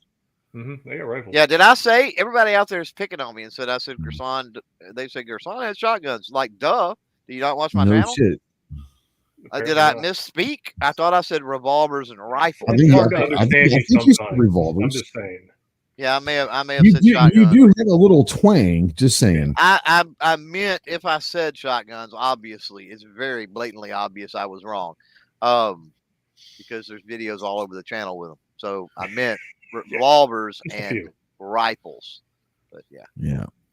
Smith and Wesson, Ruger, Beretta. That'd be any of those three right now.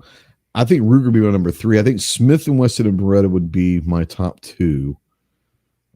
Betting on the future, it would be probably CZ for me. Betting on the future, CZ would come first, and then maybe I would go Ruger. And with CZ, I'm betting that Dan Wesson eventually starts. Well, you're also talking about the buck marks and all of that too, so that helps your decision as well. With what? What's that? You're talking about the 22 shit and the Ruger Mark, whatever, not the buck mark, the Mark 4 whatever, Mark 3, whatever they have.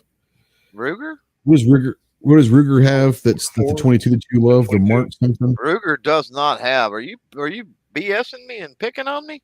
What? Screw a freaking Ruger Mark. I'm a buck mark fan, dude. That's Browning. I'm just saying that you could. No, I'm just saying Ruger has your little competition 22s. Like the fourth one down on. CZ has Colt. Oh, there we go. We have a winner. Ding, ding, ding, ding, ding. Thanks, Rich. CZ owns Colt now? Did I miss that? Got to be CZ then. Yep. Did I miss that, or is that something recent, or am I just forgetting that happened? CZ. Yep. I'm still sticking with the IWI. Ooh, shit. That's tough now. Because I love me a Colt AR. Well, you know what? I'm thinking what Winchester has, because you mentioned the buck mark, and I'm like, CZ, I never saw this CZ shotgun that I know of. I might have, I just didn't know. Solid. But what do you guys think of the CZ shotguns? Are they pretty good? Yeah, amazing. Okay. Yeah. I think I probably have. I just didn't know. They shoot like a shotgun. Yep. But Pat in the Bunker, $10 super chat. Appreciate you, Pat. He said, "Howdy, fellas. It's been a minute. Been busy with the family and harvest for a while. Good show. Stay safe. Carry weapon. Appreciate you, buddy. Appreciate you very, very much. Now, Gary says, what about Chiappa? I have a couple Chiappas. I've got a beautiful Chiappa 92 clone and 22 LR. That's phenomenal, but it only shoots a particular type of ammo, which is interesting. So, I did not. If I did, I don't remember. Like, that's something I should know. The CZ acquired Colt. I don't know why I don't remember that. That was the thing for a minute. Yeah. Was that like when was that? When was this year or last year or something? Or years ago, like a few years ago. It wasn't a few years ago. It's fairly recent. Recently. I just don't remember that. I don't know why I don't remember that. Like, that's something I'd be excited about, I would think. Yeah. I don't know. Once Anyways, they start putting something out, that puts CZ up there. I'm not a big CZ guy, but the Colt brand puts them up there pretty good. On February 11th, 2021. Okay. CZ announces it would acquire Colt for $220 million. That sounds cheap for Colt. That does sound cheap for Colt. I would have bought it for that. You're talking coming right off the pandemic, or actually right in the middle of the pandemic, though. That might be a reason why. Yeah. So what, a year ago, roughly? Yeah. Year and a half, almost 2 years ago. Year and a half for sure. Wow. I don't remember that happening. CZ bolt guns. Oh yeah. Solid. Great. Great. Good. Rifles. Yeah, Are they good? Yeah. Oh yeah. Oh yeah. Amazing. Yeah. Okay. Damn. That's tough. It might be between CZ and Smith & Wesson at this point now. Got way more. I love me a Colt AR, brother. I love, because our M16A2s that we shot in the Marine Corps Colts, and that's what I learned to shoot on. I've got a little passion for Colt ARs. Oh man. Trying to think where the drawback would be with. Ooh, Calico says CZ needs to bring in a CZ75 and like a 10 millimeter. That would be kind of cool. It would, but we were talking about the Bren 10. Somebody would have to bring back a heavier frame and all, like the current CZ frame. It just won't. Well, the current CZ75 design wouldn't be able to handle a 10 millimeter. There's engineering issues. But if you could design a CZ75 style to handle the 10, then that may be coming. Cool. That may be coming. Wink, wink, wink, wink, wink, wink, wink, wink. Moving on. So where'd you land? Smith & Wesson? You're going Smith & Wesson. For me, Smith & Wesson and CZ's up there, but I still think I'd go Smith & Wesson if I had to. Because here's the thing. I love their ARs. I'm a fan of their semi-autos. If I ever were to get into a revolver, the revolvers that I've actually looked at the last few years, and they've all been Smith & Wesson. So... Right.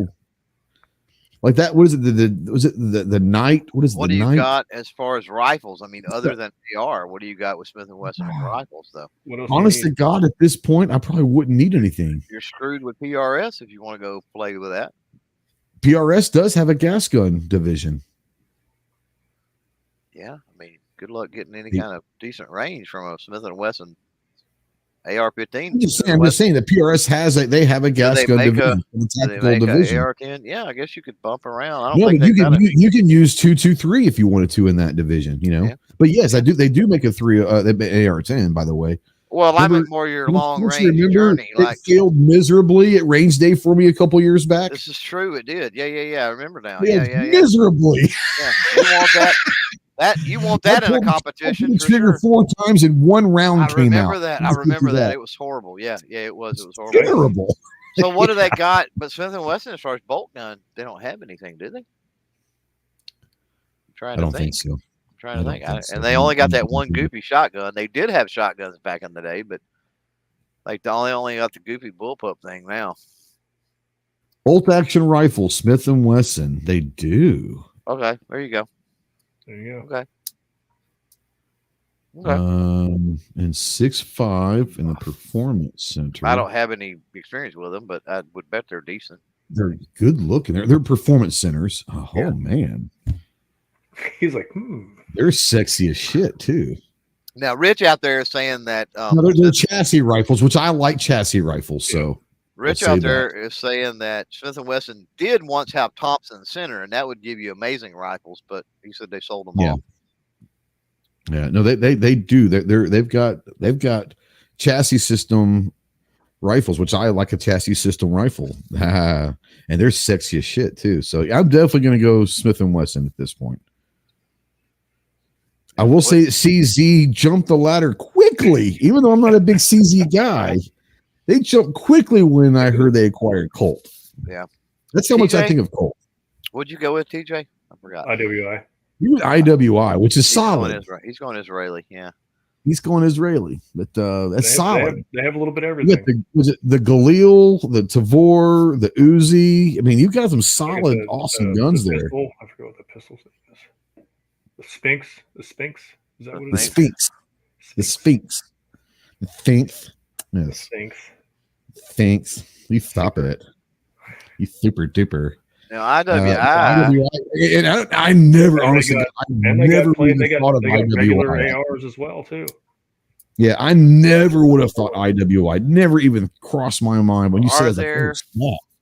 Are there other companies under IWI, or is IWI under another company? I don't think they are because it's Israeli's weapons industry. I'm gonna turn on my other screen to search. That makes me wonder what's their part. Because I know Magnum Research wasn't IWI tied to Magnum Research, or is that car? They have that's right. They have the Jericho. I forgot the Jericho's IWI. Yeah. And then Magnum Zion 15. That Masada is pretty cool too. Oh, that's it is. They have a lot. Yeah, the Jericho 941. A lot of cool ass shit. All my boxes. IWI is solid. Jericho 941 is the Jewish CZ, and it's awesome. Yeah, it's a pretty sweet gun. It's awesome. Obviously, you're gonna give up certain things. I'm not getting a revolver. I know. I'm not getting a revolver. Once again, how much revolver are you planning on getting? You know what I'm saying? A bunch. Oh, we're talking about TJ. You're getting rashes. I don't know. TJ likes the Raging Hunter. Do you not like the Raging Hunter, revolvers. TJ? Like I want a big I want a revolver in 4570. I want one in 50 AE. I want right 454. Magnum Research has been mentioned. Yeah, Calico, they're talking about Canics in the 10 millimeter. I promise you, Canics coming out with, but they had to make their name. And you guys don't remember, 5 years ago, Canic didn't exist. No. At least in America. In 3-4 years, they have gone from who the hell is this to, oh my God, they're legit. So I promise you, now that they've established themselves as an absolute force, there will be other calibers and there'll be other guns coming from Canic. They'll branch out. They can only do so much. Yes, a 10 millimeter Canic would be badass. Just saying. Wink, wink. The Turks know what the fuck they're doing with guns. You can say what you want to about them. The Turks know what the hell they're doing. Their guns are solid. Yeah. Yeah. So it's interesting conversation. I love it. So you went with IWI. I'm going to go with Smith. Did you end up going full blown with CZ, Clover? Is that where you ended up with CZ? I'm going to go with CZ, knowing what I know now. I have to, yeah. Yeah. Solid. Yeah, CZ definitely. I'm not a CZ guy. I like CZ. I'm not really either. But that's the only thing. Acquired Colt, man, that jumped them up tremendously. That's the only thing that covers all my bases. You know what I mean? So I kind of got to go there. I got to go that route. Kagan, what's up, homie? Kagan's out there, my buddy from here. He's Devil Dog. Yeah, man. IWI was surprised me. That didn't even cross my mind. That's pretty solid. But yeah, now that I've seen the Smith & Wesson chassis bolt action, man alive, they're sexy as shit. He's like, Man, they're great looking. No, the CZs are great looking bolt actions too. I've never shot one of those. That's why I asked you, Clover, if they're good. I mean, I'm sure they're good, but I've never shot a CZ bolt action, but they're sexy looking for sure. And their shotguns, you said, are pretty good. So the only thing you're missing with CZ would be a revolver, right? No, I got Colt. Never mind, they got Colt. Yeah. So you got all sorts of stuff. You got your 1911s. You got their rifles. You got Colt brings in a lot of stuff. A lot of the futtery. The futtery, yeah, they bring. I wonder if that's why they did it. Did they buy Colt to bring the futtery to CZ? Honestly, I bet that's what they did. Well, you got the 1911s under Dan Wesson too, which are arguably better than Colt. Just saying. Modern. No, I'm just saying that Colt brings certain things to the CZ umbrella that they didn't have before. You know. Right. Yeah. Well, CZ's got PCCs too, don't they? Look at the Scorpion. They do. They got the Scorpion. Absolutely, they do. Yep. So if I wanted to go tactical later on, I could do that. That would be the way to go too. Scorpion's pretty solid. Yeah. I mean, I don't regret it at all because I love, but I traded my Scorpion. This is probably 3-4 years ago. I traded my Scorpion for the Beretta CX4, the carbine, and the Beretta PX4 pistol. Both of those for the CZ. I think I got a better deal out of that. That's a pretty good deal. So I'm not upset. It's a damn good deal. Yeah, it's a pretty good deal. And I don't dislike. I love both those guns. But the CZ Scorpion, that was the only way that I was going to trade was to get both of those guns. It wouldn't. No offense to the Beretta CX4 Storm, I wouldn't have traded that straight up for the Scorpion. But I got the PX4 also, and now we're talking. But yeah, that Scorpion's a great little PCC. Yeah. All right, awesome. Clover gets a single action with that pick in the CZ. Yeah. There you go. So many stipulations. Oh, interesting. Rich said that CZ bought Colt to Canada for the Canadian military trials. That's interesting. They have guns up there? I thought they were buying them all back. I know. Well, that's the only reason. That's the only way they can get them. Steyr 1893 revolver. That's pretty funny. There you go. All right. TP9 and 40 cal. I'm not even going to mention that. I should even said 40 cal. I don't say those words in there. You said it. I don't say those words. I do not say that on this channel. Unless you're talking about converting it to 357. 1 hour, 36 minutes, and 4 seconds, he said. Yeah. 40. Yeah. Damn it. What you got going on? Any cool new items that are there for Gear Report that we could be looking forward to having reviews on, or what's going on with all this stuff? You got a ton of stuff working right now for sure. Dude, I got all kinds of stuff I'm working on. The hurricane, and my stepmom's death put how's the PRC build going? The PRC build going good yet? What's that now? Is the PRC build going? It's going. Yeah. Okay. Yep, it's going. I'm working on that 8.6.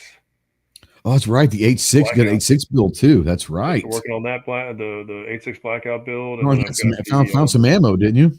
Yeah, I got ammo. Nice. Because Guerrilla Ammunition is in Vero Beach, which is just an hour south of me. Well, even. So I got tired of looking online, so I called them up, and they're like, "Yeah, we're actually bucking some up now." I was like, "Throw me out a couple boxes off the side. I will be down in 1 hour and 30 minutes."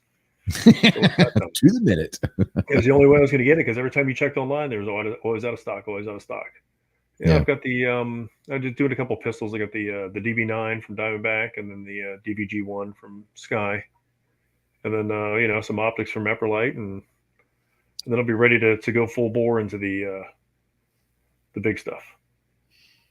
Nice. So let me ask you this. I know you've got a couple long range caliber projects in the works. Is that something that you are looking to maybe get into shooting a little more long distance down the line? I'm going to try. I got to find there's a place down here. I think they go out to 600 yards. It's just finding the places to do it. Like, my all the places right around are they're not out there that far, but there's a place I think it's like 45 minutes away that I can shoot out to 600 yards. So Oh, I love long that's range pretty shooting. good. Yeah, I love long range shooting. Our local range here only goes out to 300. Now we have a range now that goes out to almost about a mile down in Little Rock. It's an amazing range. Yeah. But yeah, go ahead. Yeah, I think they're building one out. I think somebody's building a new one that maybe I can get out to 1,000. So I think that's probably all we're going to get. Close to me, anyways. But no, yeah, eventually I want to get into it. I mean, I enjoy doing it. I mean, I don't want to do the, I like the tactical stuff, but the 3-gun stuff is just, I don't know. I don't know how I do in that. I've done a little bit of 3-gun, and it's fun as hell. It really is. Yeah, I really enjoy. It's been about a year, but no shit. I really enjoyed I'm really enjoying the long range and the sniper competitions and all of that. It's really fun. It's a lot more Jack says you're going to be doing a birthday chat next month. Absolutely. I'll be leaving. I'll be going to Wanamaker on Friday the 11th, and Wanamaker is the 12th and 13th of November. Usually Wanamaker falls around the 10th, so I'm usually in Tulsa. The 10th will be Thursday, so I actually will be home. So I will probably be doing a special live Jarhead podcast live on November 10th, the Marine Corps birthday, and have some Jarheads in and doing all that. So yeah, I'll be doing a Marine birthday show for sure this year, which will be the first time in a while, So yeah, I wish I could join you guys out at Wanamaker's, but I'm going across the yeah, you've got a range day or something, don't you? Suppress Fest, yeah. Yeah. Oh, Suppress Fest. That'd be kind of cool. Yeah, there's two going on there. Suppress Fest with Adam for an NFA review, and then CanCon is going up there in, I think, South Carolina or Georgia somewhere. Same weekend. So the suppressor people are going to be spread everywhere throughout the state. He's fixed your problem. He said, throw a mattress and put it in the ocean, let it float away. When it gets out to 1,000 yards, shoot it from the beach. There you go. All problems are fixed. There we go. You guys will see me on the news. Florida man shooting gun on the beach. Yeah. Isn't that how everything the hillbilly headlines, it always starts with Florida man. Yep. Exactly. Listen. Are you Florida man? Let's be honest. Not yet, but I mean, eventually you should see some of the stuff I see just driving around. You're just like, oh my gosh, that's going to be on the news later. Yeah. So I'm looking forward to all the reviews, but I'm really looking forward to you getting into the long range stuff, because we'll be able to talk about some cool shit at that point. Yeah, I've got that. I think I'm going to set that PRC up in the 6.5 PRC up in that. And then you've also got the 8.6 blackout, but that's not necessarily. I mean, what are they saying? What's the max effective on that? Do you remember? I think they were shooting. Weren't they shooting at 1,000 at? I thought they were shooting at 1,000, but I might be wrong. But I think so. It's probably go to 1,200-1,300, which is awesome. I mean, it carries just a ton of momentum with it. But I've got the 12-inch barrel. So I'm building a. Yeah, that's probably more 800 to 1,000 probably. Yeah, you could probably still get 800 effective, pretty sure. Yeah, I've got 800. I bet you. Yeah, you will. Yeah, you will. I'm gonna find out. I got ammo now. I got a suppressor waiting patiently in limbo. Well, how long is? By the way, Calico, I just noticed your avatar there. That's a jump signal. The red light, green light. Interesting. Well, I just noticed that. Yep. Nice. Green light, go. Red light, don't go. Stop. Don't jump. Not as simple as it gets. The jump master, I promise you will have your ass if you jump on a red light. Actually, you won't be able to jump on a red light because he will kill you before you leave that airplane. But that jump master does not like red light jumps. I promise you. Won't let it happen. Anyways, but yeah, I just noticed that. Has that always been your avatar? I don't know why I have never noticed that. Huh? I never. anyways, there you go. Yeah. Big Lock TV. Thanks for coming, but you are permanently banned, my man. You do not come to my channel and say hi to Clover. That Lock motherfucker doesn't need any more fanboys. Lock in the half. not just Lock. It's Big Lock, baby. Motherfucker doesn't come and say hi, Dang. Ghost or Tuesday. No, they say, what up, Clover? Nothing. Fucking hey, like seriously, really? That's probably Clover's one of his 17 channels. That's probably one of them. You know, No, he has a locksmith channel. I am too vain. All of my alt channels. You know, Big Lock. He said, "Damn, I'm just messing with you, bro." All of my, you know me well enough to know that all my alt channels. I'm so vain. All my alt channels have Clover in the name at some point. Right? This is true. This is somehow true. Yeah, except for GunTuber Academy. That's true. Flood Life doesn't either. I don't play around over there much anymore. But yeah, it doesn't either. Is Flood Life still now he says, "What's good, Ghost? What's good, bro? What's up?" I didn't see you there, bro. I didn't see you there. Now we're getting. Let's see. It's Pat. Podcast. What's going on? Who you got here? Hello. Hey, what's going on, Trey? How you doing? How's there you go. What's going on, Pat? How you doing, my man? I am doing fantastic. How's everybody else tonight? You living the nightmare, man. Living the nightmare. I hear you. Yeah, no, it's been a hot minute since I've called in, so I thought I'd make a guest appearance and just let everybody know that I'm still alive. But no, man, just been super busy this summer, and now we're getting into I understand. harvest. So, but yeah, one of the things that blew me away on the panel tonight was the IWI. I never would have thought that either. I was like, yep. It never would have crossed. You could have given me 20 guesses. Yeah, you would have given me 20 guesses. I still wouldn't have come up with IW. I would have started making companies up before I got to IWI. And I love IWI shit. I'm not gonna lie. I just never would have crossed my mind. Yeah, I would have been spitting out shit like Heritage and. I'm not gonna go that like crazy, that but Whoa. Whoa. We don't do that shit. No. You don't talk bad about Heritage. That's way too much fudge shit around here. No, I'm not talking bad. I just would have been spitting out company names. just like IWI would not have popped up. Yeah. So it's Pat. Anyway, no, I just wanted to give you guys a quick holler and say good show tonight. Thanks. Give me something to scratch my head about because just off the top of your head, since we got you on the phone right now, just quick off the top of your head without thinking, what company would you choose as of right now? No pressure. I would have thought Smith & Wesson right off the top of my head. Would have been the first one. Good boy. Because I did happen to remember that they actually did build some chassis rifles back in the day. They still do, and they're beautiful. They're performance center, but they're going to be expensive, but they're beautiful looking rifles. Oh, man, they are too. Oh, man.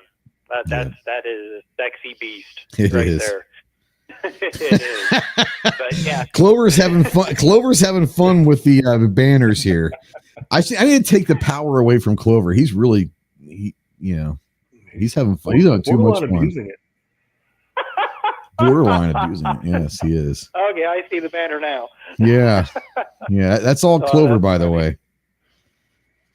Yeah. No, that's all right. Well, who else would it be at this point, right? Exactly. I mean, I have no power here. I feel like seeing the producer for like CNN breaking news or something. Like I can do all the scrolls and change it all on the fly. You know how when they're doing an interview. I have his voice in my ear, just like the anchor does for CNN. That motherfucker's in my ear too. That drives me nuts.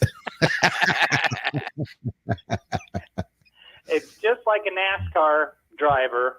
And he's got the crew chief screaming in his ear. Nobody else can hear him except him. And he's like, just shut the hell up. Seriously. Could you imagine having Clover as your pit boss or your pit crew guy? And that motherfucker's in your ear for 3.5 hours. I'd be like, dude, I'm crashing just to shut this dude up. Like I'm finding the nearest wall and I'm getting out of here. You got some old coming out of your. Oh Lord, no! He's I at don't your want door. Clover. He's at your door. He's clear. He's clear. Yes, I can tell. He's right beside me. But I love Clover. No, Clover's all good. It's just we got to pick on him every once. There's nothing. Right? He is not even close to being good. We put up with Clover around here. Well, I was trying to be a little bit nice. Oh, I don't give a shit. I'll tell you straight up. Oh my God! Stop it. But anyway, no, I just wanted to call in and just. I know it's been a minute, so I just it's all wanted good. to call in. Good to hear from you, Pat. Y'all be safe over there. Good luck in your harvest. All right. Yep. All right. Y'all have a good one tonight. Stay safe. Carry your weapon. Peace out. All right. There you go. Yeah. Man, we got off a tangent there. Clover's having way too much fun with the power that he possesses by the power of Grayskull. That was awesome. Yeah. He thinks he's in Grayskull now. See if you catch that. We had no one a couple weeks ago even acknowledge the Seinfeld reference.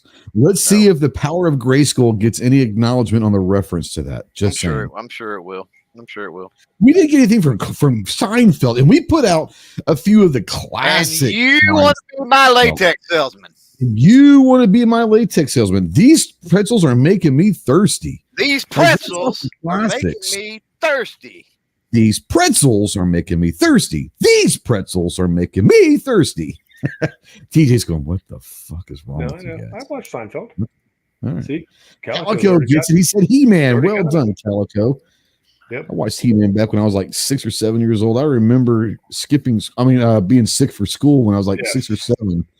And watching He-Man and Transformers, and what was the what was the one that I love? I was never a big G.I. Joe guy.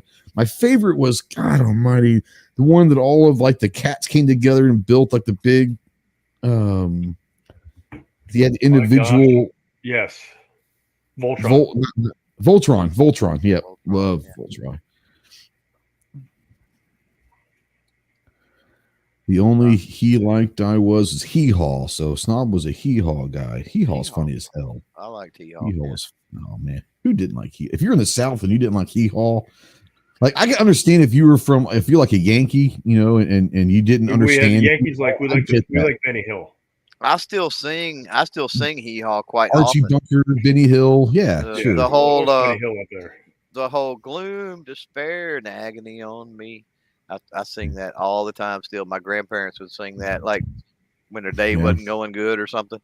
I love it. Yeah. It's awesome.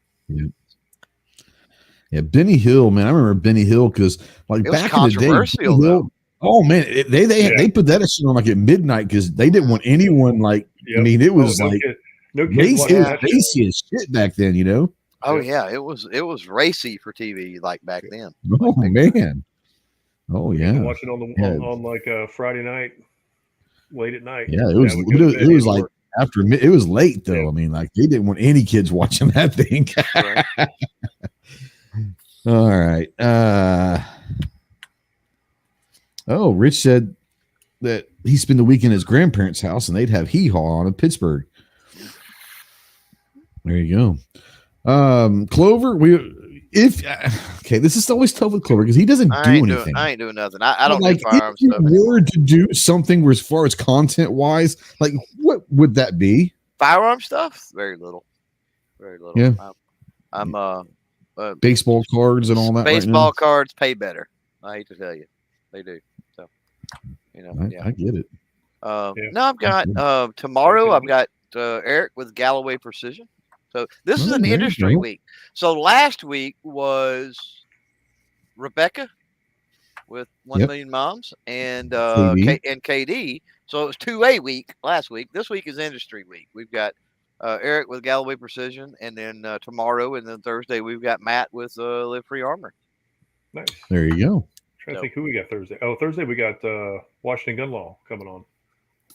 Nice. No kidding. Yep. Oh yeah, that'd be really cool. Okay, cool. I'm excited because there's a lot of there's so much stuff going on right now. It's like I love the way he does stuff. He just breaks it down like break it down. Like I can actually understand that. Perfect. Yeah. Yeah, that'd be good. I need to. Might stop by for that one. Yeah, I think it's gonna be a good one. I was excited when Jeff. I was like, really? Should be. I was like, Should be. Like, how did he coerce that to happen? Did he like threaten him or something, or what? Maybe he may have some dirt on him. That happens. It happens. It does. I mean, back in the day, young, reckless, Polaroid camera. Funny. Oh my God! You were talking about earlier. We were talking about the vinyl coming back around. Polaroid cameras are coming back around now. They are. My daughter has one, and it's a big deal. And yeah, all the shit that was big when we were kids is like now like the retro cool thing to have. Yeah, and not digital cameras that print a picture, because we have had those before. Like legit freaking Polaroid instant. Oh yeah. The Polaroids today are much better than the Polaroids back then, for sure. I'm not even calling them Polaroids because that's really the brand, but the Insta pictures, whatever you want to call them. Yeah. Now, Big Lock out there says, I think 2020 was a spanking that scared millions of Americans, making them realize that no one is saving them. Now people are saving themselves with the best tool possible for defense. 100%. I mean, we've talked about this nonstop for 2 years. The vast majority of new gun owners in this country in the last 2 years are because they got scared. They realize that, when you need them, when minutes count, when seconds count, cops are minutes away. I mean, it is what it is. If ever. Our biggest thing is being, and a lot of us, we talked about this a lot, especially in 2020, early 2021. We need to be welcoming to these people because they are new allies, and we hope now that they stay. We hope that they didn't just go buy a gun during 2020, think they might need it, and then 3 years later realize, we're safe again, and get rid of them and never. We hope that doesn't happen. Absolutely. So it's a never-ending fight. Snob says Matt said something about being on with a giant YouTube star. He must have misspoken. No. He said big YouTube star. He didn't say what country, because I'm huge in Turkey. Okay. I'm huge in Japan, but that's because they're all like three over there. Yeah, right. Yeah. I've got a teacher that says I'm huge in Japan. I might have to bring the SHOT Show. Oh my God. I want to go over there so bad and wear a Godzilla shirt. Dude, you need to go over there just because. Wear the duck everywhere. Every doorway, I'd be like. So I would suggest like the Godzilla pajamas with the hoodie and the tail and everything. I could do that. But you know what? And Ghost would probably know this better than I, because he's more in tune with what the culture is. They would probably enjoy that. Oh, they would love it. Oh, put my GoPro in the especially like mainland Japan and Tokyo, because Tokyo, especially where all like the young hipsters are, they're totally into the anime role play stuff. Like they dress up with like the weird makeup and shit just every day. So if they see someone walking around at 6'5" in a Godzilla costume, the tail and all that, they'd fucking love that. Yep. Like they might actually think that's really Godzilla being 6'5". Or I would get cut to shreds. I mean, you would blow up. Either way, they would have fun. You may not, but they would have fun. I bet with all the selfies and other things they take, you would literally, if you could get them to hashtag you or Gear Report or whatever, you would be famous. Gear Report would be huge in Japan, like for real. We'd have to put subtitles on. Yeah, that's okay. Yeah. No, no, you wouldn't. No. They'll tell you they don't speak English. That's bullshit. Bullcrap, they all speak it. They start learning English in like 7th grade.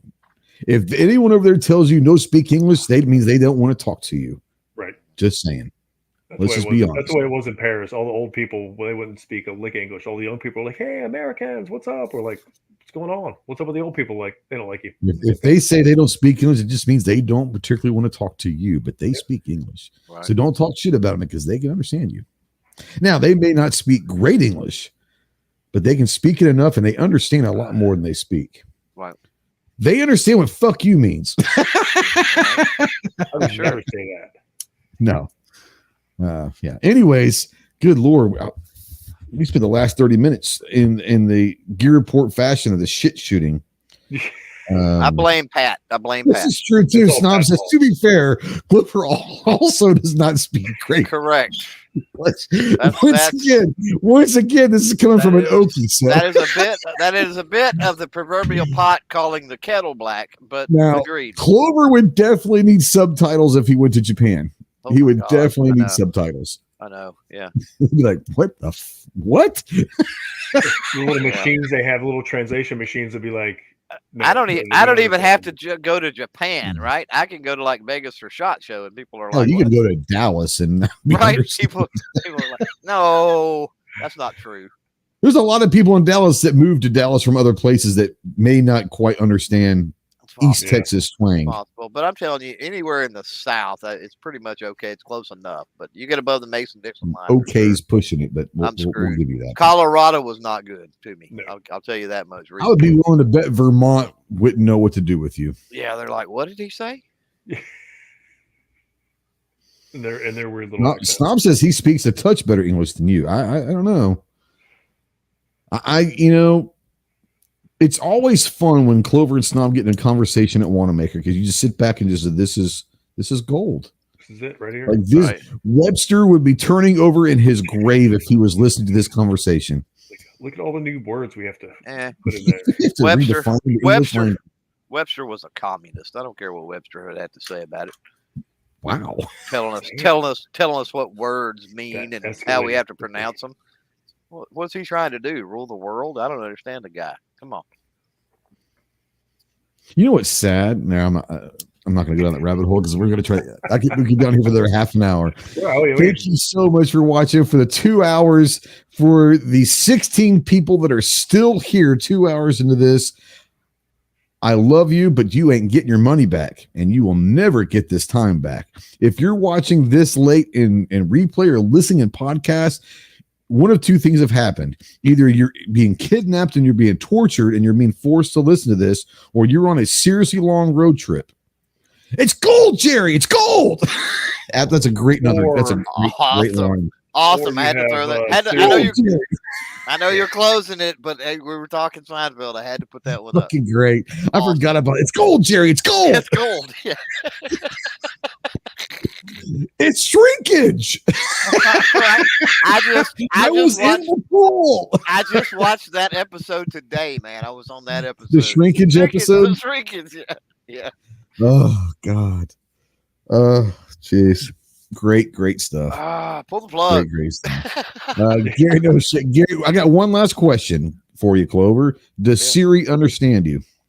Oh no, I don't have Siri first of all, but whatever the does Alexa Google, understand you or whoever whatever it's called? Google or Samsung uses, Bixby, I think is what they call it or something. No, I gotta speak. I've got to speak like proper King's English when I talk to it. And if you think that's proper King's English, then you know what I mean. I got you. I have to like a Southern enunciate. So here's the thing. You'll appreciate this. I've got to speak like Ross. You'll appreciate this. I have to speak like Ross. Like Ross Geller? Correct. Nice. Well done. Pivot. Like he enunciates. You remember that argument they had? It does. Does it? Does it? Yes. I love you, man. That was one of the greatest episodes. But I love you, man. But I do love you. I do love you. All right, we're out of here. Thank you guys for watching. We'll see you next week. Semper